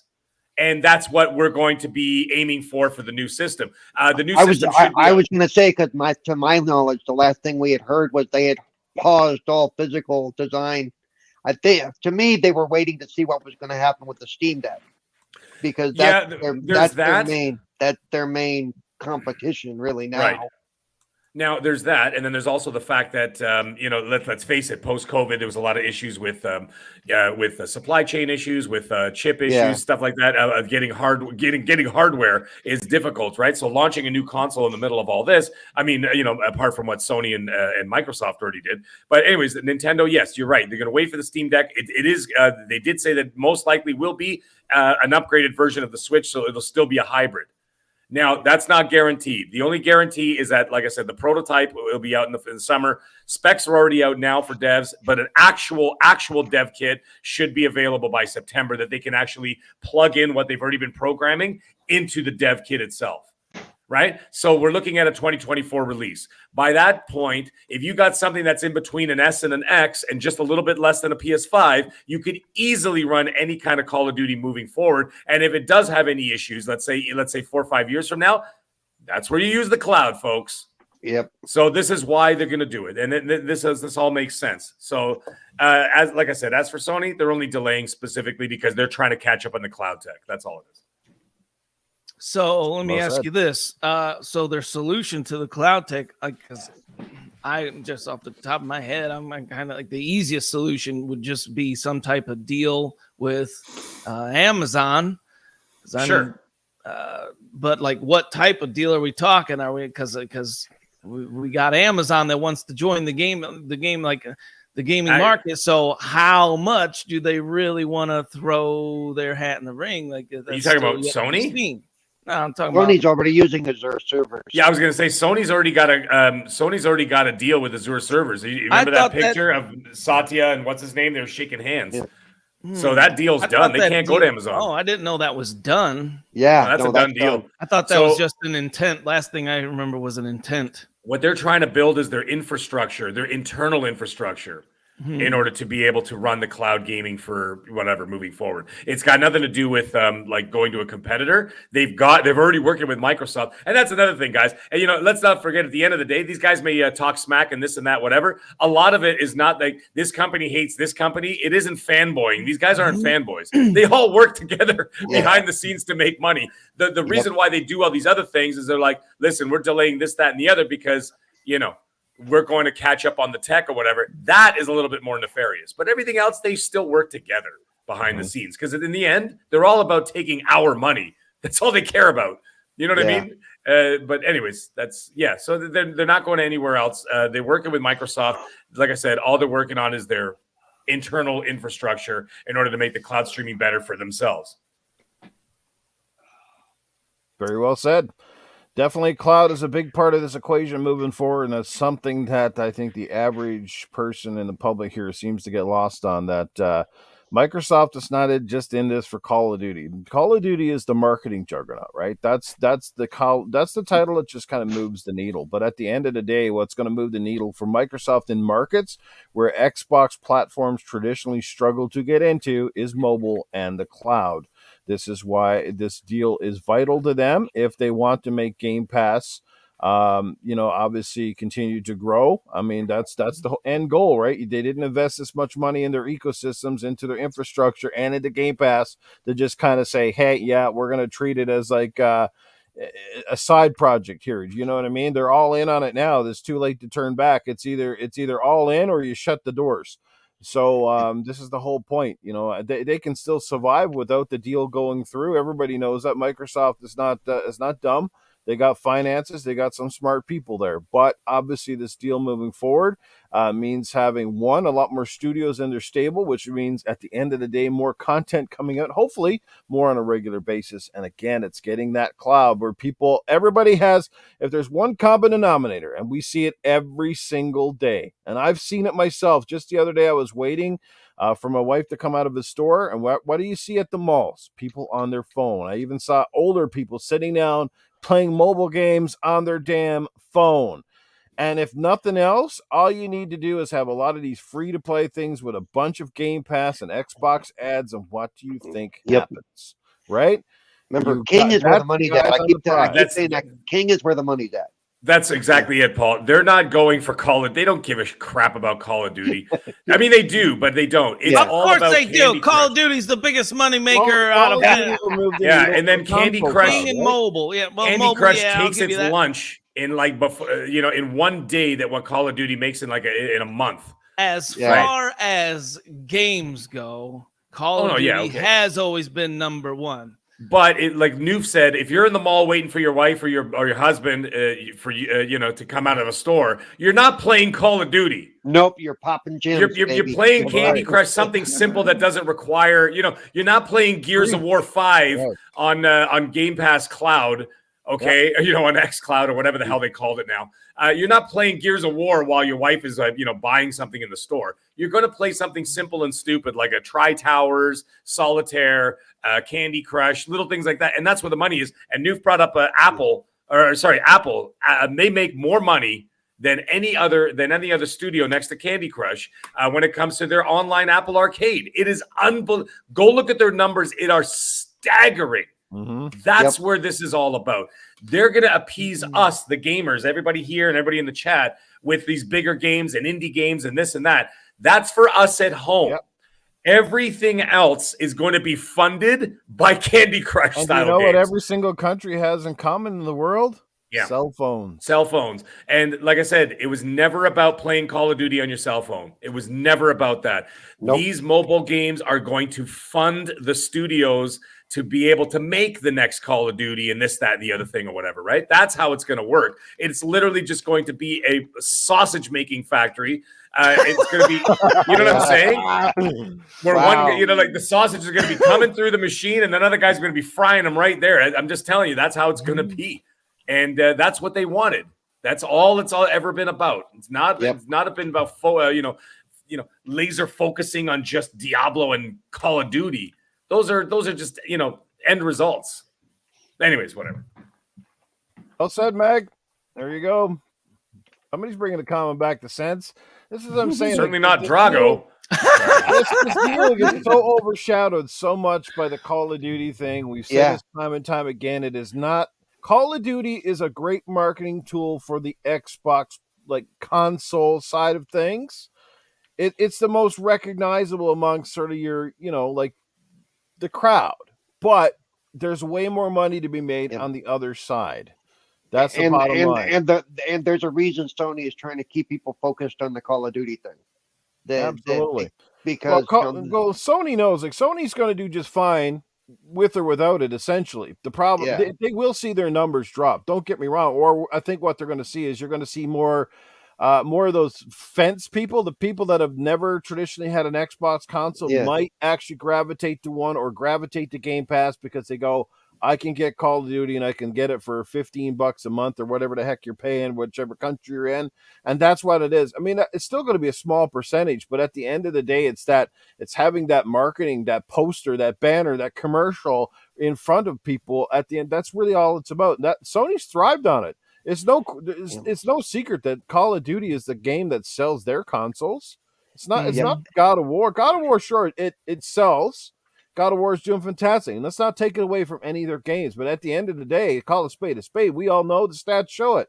That the third-party stuff, especially games like Call of Duty and Destiny and Fortnite and all that shit, sell more consoles for any of these manufacturers than some of the single-player stuff that they tout so highly.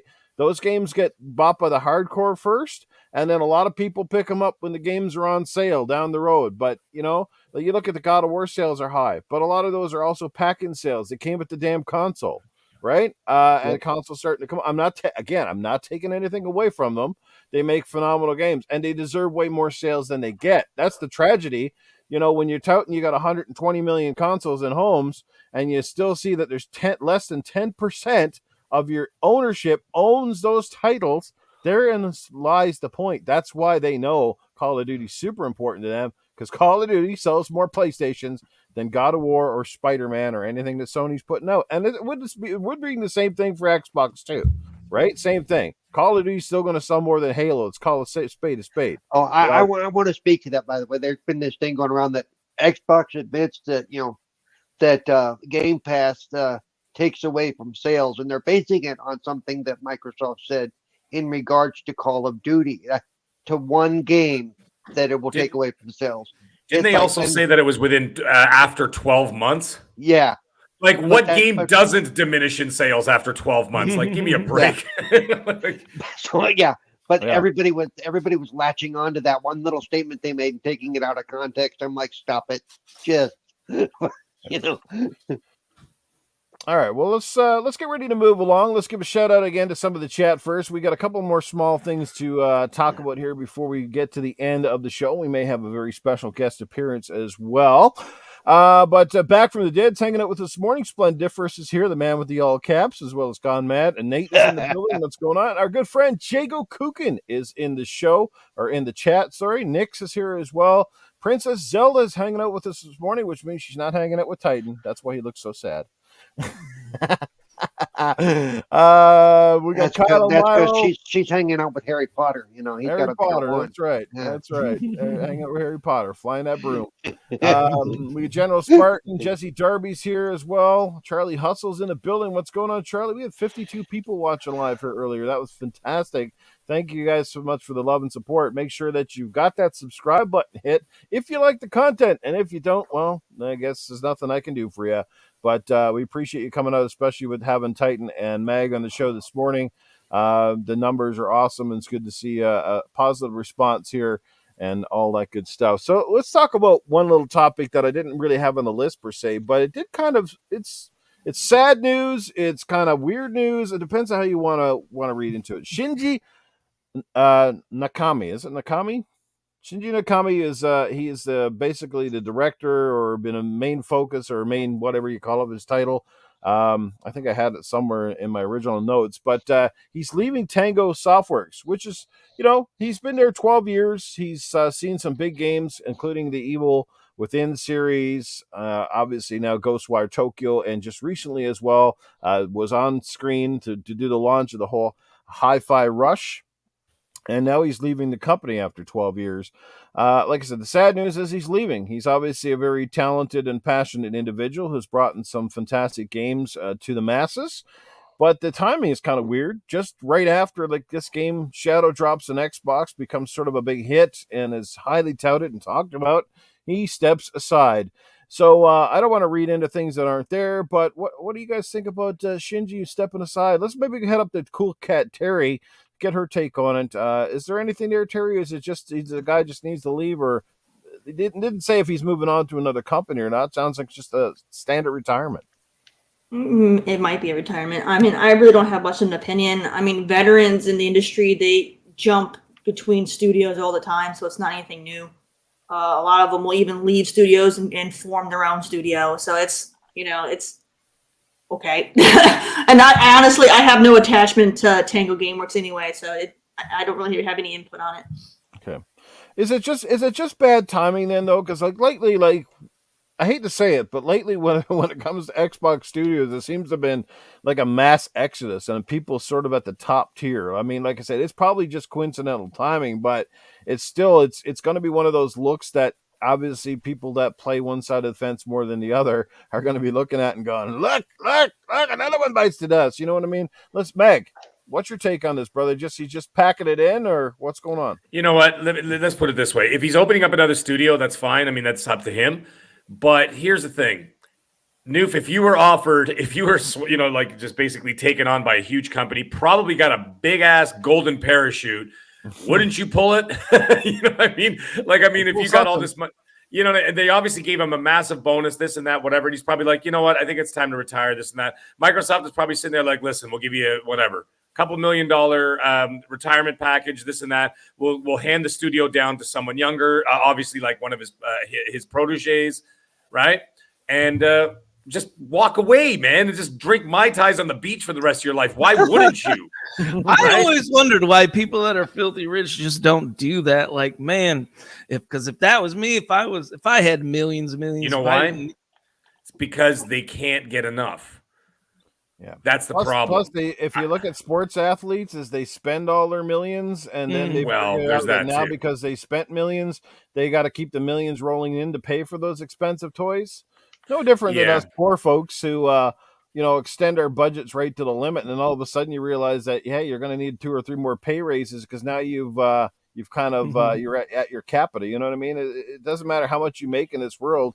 If you spend right to your limit, and I think you see that especially with sports athletes because they never know how to save for the future. They blow it all in there while they're young, and then when they retire, they go, "Oh shit, those $5-10 million cars I got not doing me so good." Yeah, it's like, and then they all become like really bad sports analysts after, right? Because they need something to do.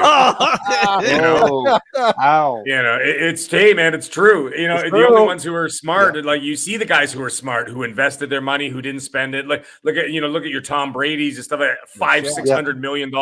You're not blowing through $500-600 million. Like you'll be fine. No, people like that. But there is the other side of it too. Some people who just keep working even though they're loaded, they really enjoy what they do. My friend is one of the creators of Bitcoin. I think I've told you guys about that before. He's one of the 3 founders, and not overnight, but within 6 months, he was worth $2.2 billion. He could have retired 8 million times over, but he won't stop. And I've told him, like, would you stop? I'm like, can you give me some and we'll go away together just forever? I was going to say, does he want to adopt the cripple who might be homeless soon? I'm just asking. Right. Listen, when I go out with him, he'll still tell me, he'd be like, you owe me $17 for the bird. I'm like, come on. We still split the check when we go out. Anyways, that's a thing just to feel normal, right? That's a whole other thing because he's surrounded by people that are just, it's an insane world. That want to milk off of him. Yeah, I have a friend like that too, who's worth millions of dollars, and he's lost a lot of friends because they have expectations. He's like, it's best not to. So like he hangs out with me and we watch the hockey game and drink beer, right? Yeah. Like we do normal things. Like we don't go like to Beverly Hills or whatever the hell else, right? So anyways, the point is that you got sometimes you just have that drive in you to just keep doing something because you have a reason to wake up in the morning. You can't just wake up in the morning and be like, all right, time to get drunk again. You know what I mean? Like I could do that. You know why? Titan? You know why, Titan and Paul? You know why? Probably because because we do stuff. Yeah. And we use those things as a reward, right? Like we work hard and whatever the hell else, whatever we're doing in our lives, we work. The problem is if you wake up and that's your only goal is to get up and get drunk and maybe do drugs and whatever else, it get really tired real quick. And that's why like movie stars, rock stars, and everybody else, they all turn to drugs because they're so bored. Let me tell you, 8 years I've been waking up and playing Smite, okay? Jesus Christ. Yeah, maybe you should start doing drugs. That's the only way I can be able to fix that. Anyways, as for Shinji Mikami there, you know what? He's probably just retiring. I would take it too, man. The guy's put in his time. He's been 13 years with Tango. He's been doing work before that with Resident Evil. He's put in his time, man. Just let him go. Like a guy probably just like hell with it. I'm tired. I just want to retire and enjoy my life with my family and my kids or whatever the hell he's doing. And then maybe he'll be a consultant down the road. You know what I mean? Why not? The fact that he waited till after the game dropped, it's not like he pop surprised Microsoft. I'm sure they knew this was coming. They knew since like the summer. Yeah. Yeah. Anyway, that's what I say. That's what I think. There's no drama behind it. And then people who want to find drama behind it, it's like, they're just looking for shit to talk about. Indeed. Well, Shinji Mikami, we wish you all the best, sir, on behalf of this podcast and many others. Thank you for your wonderful talents you brought to us in some very different and amazing games. Evil Within 2 was absolutely stellar. If you guys have never played it, I urge you to get on that. It's pretty cool. If you like, the Resident Evil survivor horror genre kind of games, highly overlooked.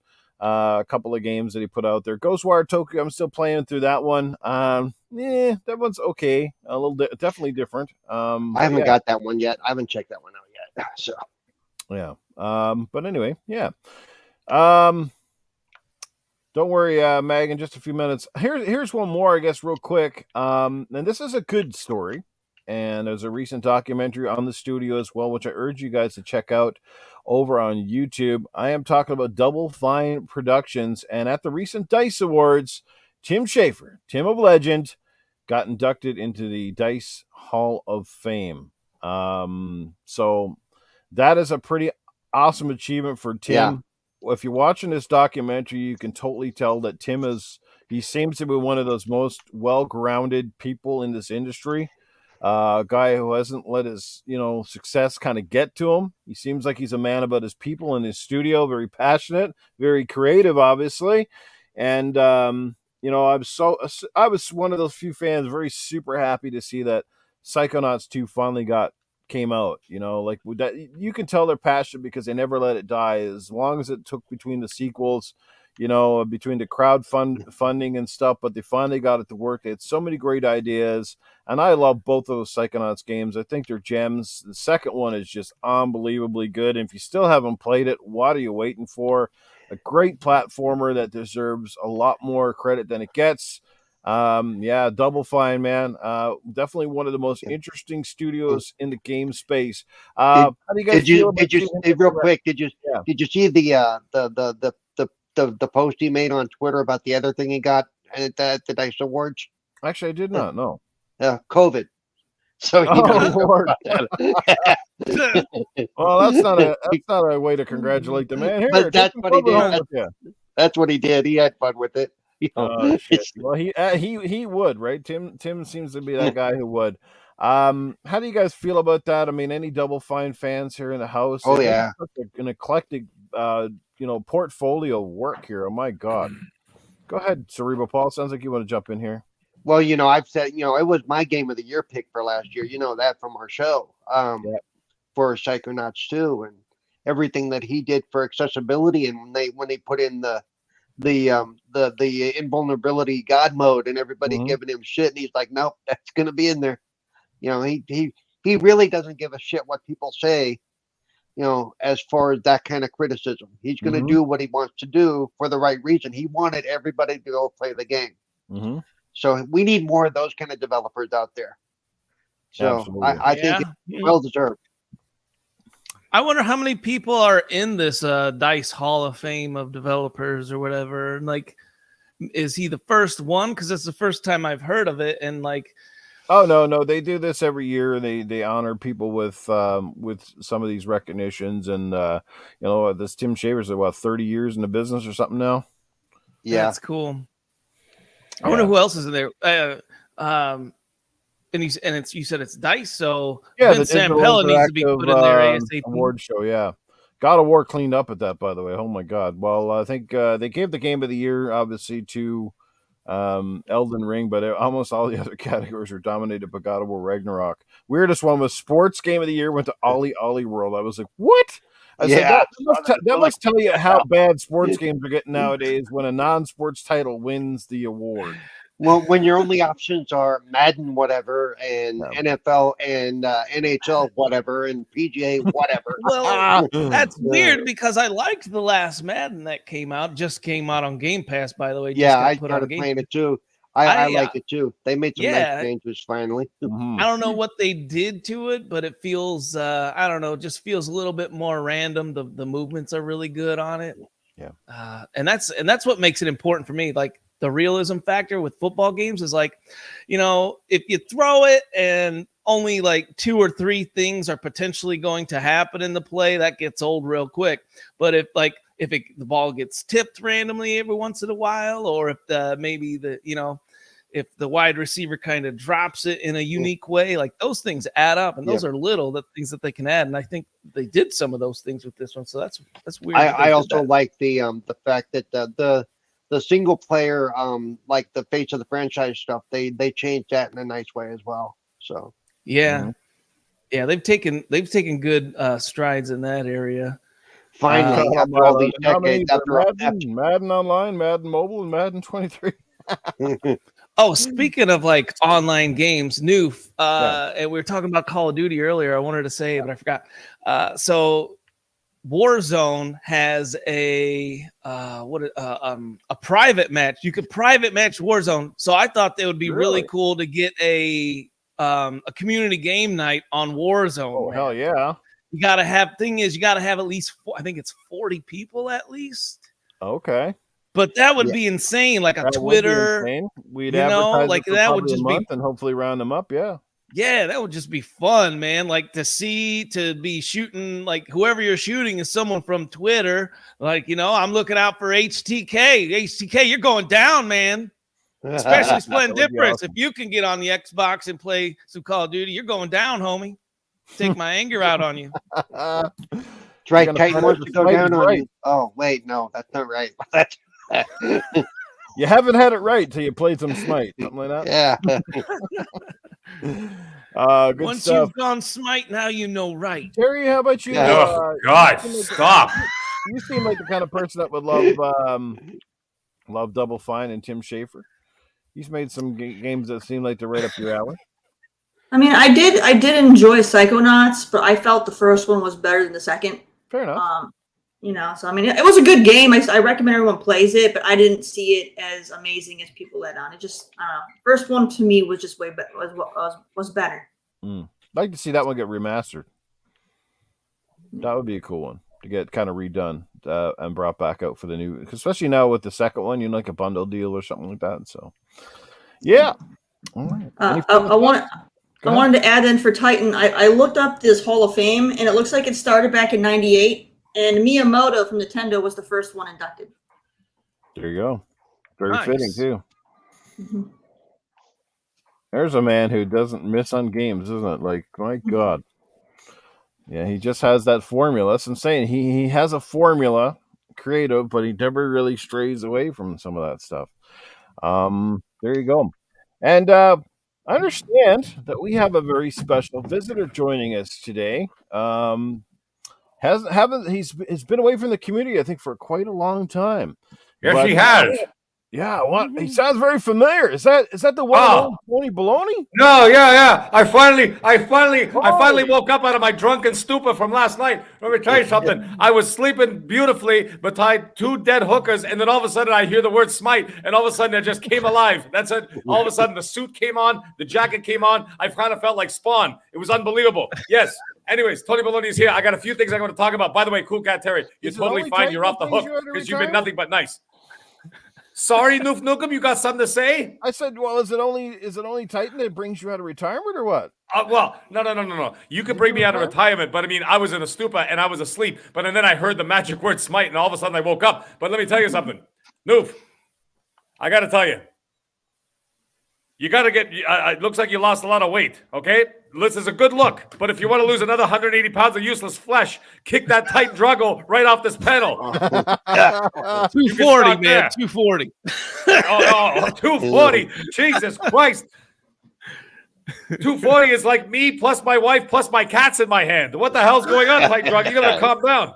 Yeah. All right. So you got a lot of extra skin adding your cats in there. Good job. Oh yeah. Okay. Well, let me tell you something else. Okay. I see all these like half-ass. Speaking of which, there's not even men here. There's like half-grown beards here. You listen. You got to say something. CoolcatTerri. Like I said, you're not involved in this situation. But look at this. These ridiculous beards are going on. You should be sponsored by Manscaped. You know why? There's a bunch of half-shaven pussies on this panel right now. Okay. It's unbelievable. That's right. Yeah. Anyway, everybody got anything you want to ask me? Well, what you've been away from the scene for a while, but I'm sure you've been following closely. What do you think of this whole nonsense with Activision and Blizzard and Sony and stuff and all the crying? I mean, you know, what's going on? I mean, the guy's flying overseas, spending all the company funds, you know, taking people out to lunches and trying to make Microsoft look like the big bad guy here. Jim Ryan way to ask one of the master of crying. Exactly. Jim Ryan is one of the greatest men to ever live. I was the one who tutored him. I've been tutoring him since the 70s, and that's why he is such a great man that he is today. Scumbag extraordinaire. That's the way that you've got to be in this world. You want to be the best? You got to be a scumbag. Just ask anybody else. Just ask CerebralPaul. That's why he's so popular. Oh, by the way, Paul, the best thing you ever done for your brand was turn your camera off. Fantastic idea. Tony. Man. Yeah, you only like to be around Ryan because you got that long, sharp, pointy nose, and you like to stick it places. I see. Yeah, Paul's got something to say. He keeps rolling. rolling with the flow, baby. Rolling with the flow in those versus Tony Baloney kind of thing. Yeah, it's fantastic. Titan, do you have anything to ask me before I go for the day? Oh, criminy. Give me a minute, man. Don't leave. Tony so Baloney's going out for. Tony Baloney still holds the versus belt. You know, I don't think he was dethroned. I think no. Axel won it by default because people felt sorry for him because he's a scumbag. Yeah. Oh, all right. So hey, Axel, Tony, anybody shoot up? Sorry, go ahead. All right, I got a question for you. Are we going to see you ever make an appearance on your new show here? Are you insane? I might make Colt Eastwood cry. He already couldn't stand Gaz with his auto tune. How the hell is he going to stand Tony Baloney on that show? Are you kidding me? We'll be canceled in 5 minutes flat. Phil Spencer will quit Xbox. Imagine you being auto-tuned. Oh my god. Oh my god. That's a fantastic idea. I think I might actually do that. I might release an entire album. Auto-tuned album. Yeah. Tony Baloney, I got one more question for you. Yes. How do you feel about Hogwarts Legacy kind of sticking it to the boycotters? That's a fantastic name. Anyway, let me tell you something. I wasn't going to play the game right away because I was playing something else, but I transitioned into playing it, and I thought it was a fantastic game. So, anyways, it was a wonderful game. My favorite character in the entire game, obviously, is the bartender. Bartender, the 3 broomsticks. You walk up and you're like, "Oh, hello, miss. How you doing?" And she turns around, she goes, "Hi." And I was like, "Oh." I'm like, "Is that a wand in your robe? Or was you just happy to see me?" There you go. Oh my goodness, my gracious. Well, on such a high note, I'd just like to say it was an absolute pleasure to be back here. And you know what? At some point, we're going to be doing a Gaming After Dark reunion show. So we got to get going on that. But in the meantime, everybody have yourself a wonderful Sunday. I'm going to have myself brunch right now, which, of course, to me is 2 shots of rye with a line of cocaine. But anyways, everybody have a wonderful day, and we'll talk to you all real soon. Wow. As soon as he heard that manly voice, he was like, first thing he could cast was Accio. I know, man. Tony Baloney's been away so long I could smell the mothballs off his jacket. It's good to see him here. He brought the heat as always. Tony Baloney, guys, live in flesh, first time making an appearance on Good Morning Xbox. Splendiferous in the chat. He drops a super chat. Here he goes. Go ahead, Paul. You can read it. No, I can't. Not looking at that screen. Keep your camera off when you go to XNC. Word of advice. Oh, there you go. We got Dr. Dinglenut in the house. What's going on? Our good brother 108 Dragons TV, Mr. Lemon's in the building. Good to see you, Lemon. Gone Mad's here. Kylo Milo. So Princess Zelda here. Spider-Man 356 has been swinging through here this morning. Good to see you here as well. We had a great crew, man. Unbelievable. Thank you guys so much for coming out and sharing a part of your morning with us. Hope you're having a great coffee and enjoying the conversation. Paul, any particular news and notes on the accessibility front? I know it was definitely brought up in a couple of games recently that there haven't been as much options. Yeah, I'm not happy, but, you know, who am I? Like the last 2 games on Game Pass, as a matter of fact, have lacked. Yeah, I think it was Atomic Heart you were talking about, right? Atomic Heart and Hi-Fi Rush both lack accessibility, and I want to play both those games, and both those games make it very difficult. Hi-Fi Rush, I absolutely cannot play. Atomic Heart makes me rage a lot because, when those alerts pop up to have you quickly do something, they mean quickly, and yeah, that's just not happening with me. I do know that the I forget what it's called, the accessibility forum that they do every year is coming up really soon. In fact, in the next few weeks. And I know that the Xbox Ambassador, we're going to be doing some stuff with accessibility soon. We have a couple of meetings this week coming up, so I should have more information soon. I will say that. There you go. Paul will definitely keep us in the loop on that. Yeah, it is a little disappointing, especially considering how much in the last couple of years they've been advocating, and of course some of the other games out there definitely doing their part to make gaming more accessible. Psychonauts, as he mentioned earlier, having a big part to do with that. We saw a few games get awarded for it. I think God of War Ragnarok, took an award at the Game Awards for accessibility. Well deserved too. Yeah.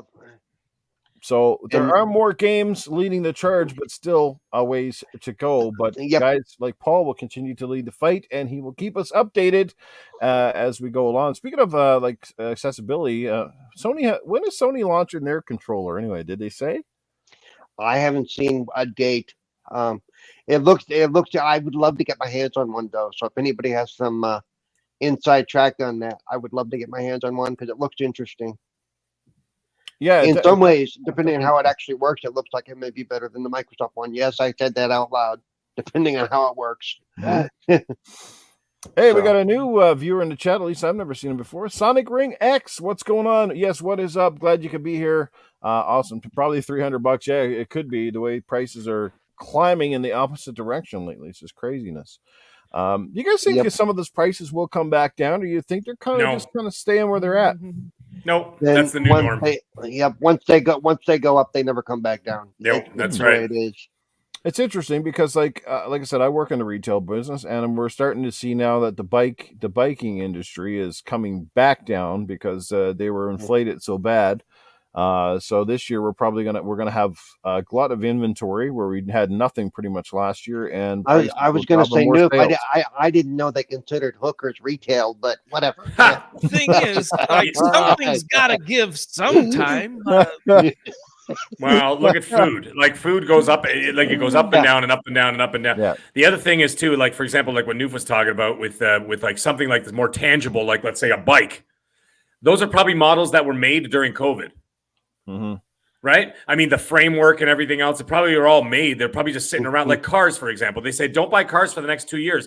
You're not getting a new car. You're getting a car that's been sitting in a warehouse for since 2020. Yep. Yeah. And all they do is they add the chip to it, right? So you're getting a 4-year-old car right off the rip. Yeah. Right? So that's basically you're getting through with all the back stock. But when all that stock is gone, all the backlog stock is gone, those prices are going to go right back up. And the other issue we run into is, they always say it's a temporary sales tax to pay for this, that, for that. You ever notice those taxes never go back down? You ever notice that? No, they never will. Exactly. Yeah. Yeah, that's the thing. Like, they put it up. They use every excuse in the book to put everything up. It drives me bonkers. But when things kind of go the opposite direction, you never see it go back down. Right? Like they just keep it there and they hope that people just kind of forget that it's gone up, right? And they do. They do. Crazy. After a while. They absolutely don't. It doesn't even register to them that, this is supposed to go away. Like, geez, McDonald's, if you're listening, used to be one of the most affordable places to get us some fast food junk. My God, what are you guys doing? Food, you're preaching to the choir. All my food is double the price. And I don't buy from a secondhand, like I get it from the source and it's double. I was going to say, your job, you get it wholesale and stuff. Dude, like I got that. more meat in my farts than a Big Mac, and they're charging over $10 Canadian now for these damn things. Oh yeah, no, you're gonna get killed now. I mean, everything is through the roof. Like I said, We need more farmers in this world. I know. You're still gonna have to take out a second mortgage. You can pay for a box of eggs, apparently. Oh yeah. My eggs have gone up like, I think about 102% in price. Jesus. Ouch. Yeah. And I have to buy like thousands of eggs a week, not like, a dozen. I've got to buy like literally cases and cases and cases and cases of eggs. So like it's crazy. But yeah. Yeah. Oh man. It's just nuts out there. But anyway, we are pretty much to the end of the show. We covered all the topics. Any final thoughts from anybody here? Anything you'd like to add? By the way, I just thought I'd toss it out there because I forgot at the start of the show. Axel's away on vacation. He will be back next week, I do believe. And I do believe Scrub Nurse will be back as well. He's had some work things that called him away. But it was awesome that Mag and Titan could step in here on the same podcast. Kind of a GAD reunion of sorts. Try to keep it as obviously as PG as we can, and it's not easy for us. I didn't swear once the whole show. I just like to put that out there. Not once. Not if you're talking about cats. Well, I was talking about cats. He was talking about cats. Yeah, Talking about cats, everybody. Cats have been popular. Stray was an indie game of the year. Yeah, Exactly. Titan, on the other hand, was swearing like a sailor. Very unprofessional. and there's a lot of cats in Hogwarts Legacy. I've stroked quite a few. Yeah. and I'm sure you're trying to pet each one of them too. Yeah. I figured there would have been like an achievement or a trophy for that. That actually really pisses me off. Which is annoying. Yeah. Because I'm like, I pet like 50 cats, and I'm like, is someone gonna pop? Guys, you can tell. Yeah. Or the other one is spinning the globes. Oh yeah, I was doing the same thing. I was spinning every single globe in every single room and all the castle and all of Hogwarts, and I'm like, is something gonna pop for Christ's sake? Like I was hoping it was gonna be one of those like surprise achievements you didn't know about, but no. Yeah, no. Yeah, I think I spun every globe in that game like 40 times. The game gets a 1 out of 10 now. So, All right, we got a guy in the chat. Apparently, he loves seeing Tony, but he hasn't heard everybody else. So here's just for you, Jesse, because I know how much you love him. He's always on standby. Well, hey, fiddly diddly, Cletus here. What's going on, everybody? It's been a long time since I hung out with all you fine fiddly idiots. What's going on, Jesse Dabby? Hope you're doing good, son. You know what? It's been such a long time, I almost grew another set of teeth since last time I was on here to talk. Let me tell you, I miss all you guys, all you sexy-ass people, your sexy-ass beards, except for Terry. See, I don't know what she's doing. She got rid of that sexy-ass purple hair. I used to like that. I tune in on Sunday mornings to see that hair. Yeah, I like to pull that, let me tell you. You come over to my house sometime, CoolcatTerri. We have a fiddly diddly time, let me tell you. Let's go! Oh, wow, Cletus going off the rails already. All right. I don't know. I feel like I'm going to Cletus's house. I'm bringing my shotgun with me. Oh, man. Yeah, you don't want to do the indie spotlight with him around. Oh, man.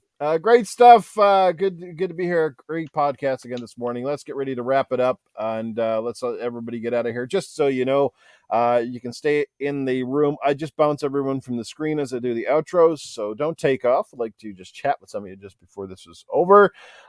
Yeah, Terry is a wolf in a flock of sheep, so.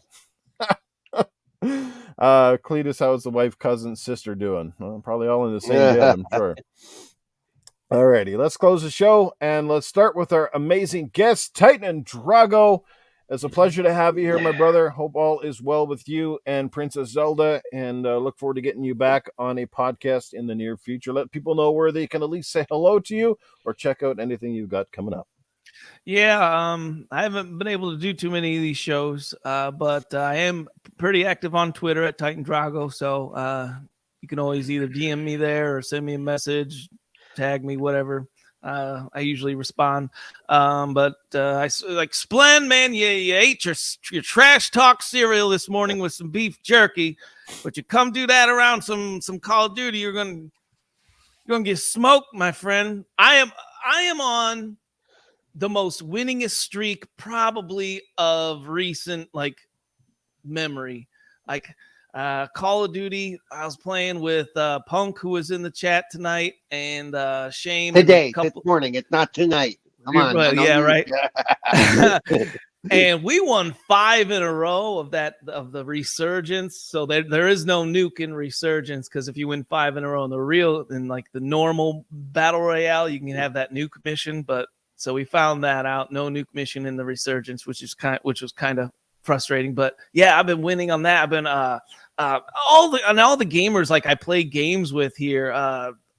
Crazy Greek dude, man, amazing Rocket League player. Mm-hmm. I'm finally ready to play with you, boy, because he's on another level, and I'm almost there right now. Yeah, he's like I'm almost champion in that. But yeah, super excited about all these games. But yeah, Nuke, we definitely got to get this community game night going. We'll have to make a Twitter chat, because only so many people can get into the Xbox party chat. Plus, I don't want to be hearing 40 different CerebralPauls in my ear. Oh, you asshole. What the hell? Got that on. I've been almost nice to you all morning. Almost. Almost nice. Other than that, man, it was great seeing everyone, great hanging out, and I'll catch you whenever I can wake up, Absolutely. Appreciate it, man. Stick around. All right. There you go, guys. Titan Drago. And The Mag, the middle-aged Yes. game guy, long time, brother. It's good to hang out with you. We don't get to do this often enough. Obviously, where can people catch up with you and your content? You have a huge announcement this week. Yes. You're in the big boys club now. You're up there with the man himself, Mr. Colt Eastwood. Tell us more about it. What's going on? Yes. All right. Well, obviously, you guys can catch me on Twitter. That's where I put all my content on. And my latest video did really well. I thought it was pretty funny. My PSVR 2 video I put up. Anyways.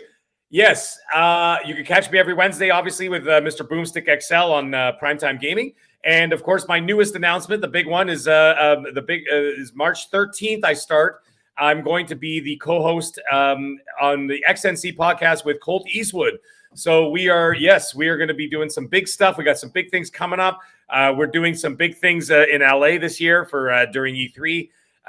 We got all kinds of crazy things going on, and we got some unbelievable guests coming onto the show too. So it's going to be one hell of a thing. It's definitely not, it's kind of funny. Like my very first show I did right here. Well, not right here, but with Newf.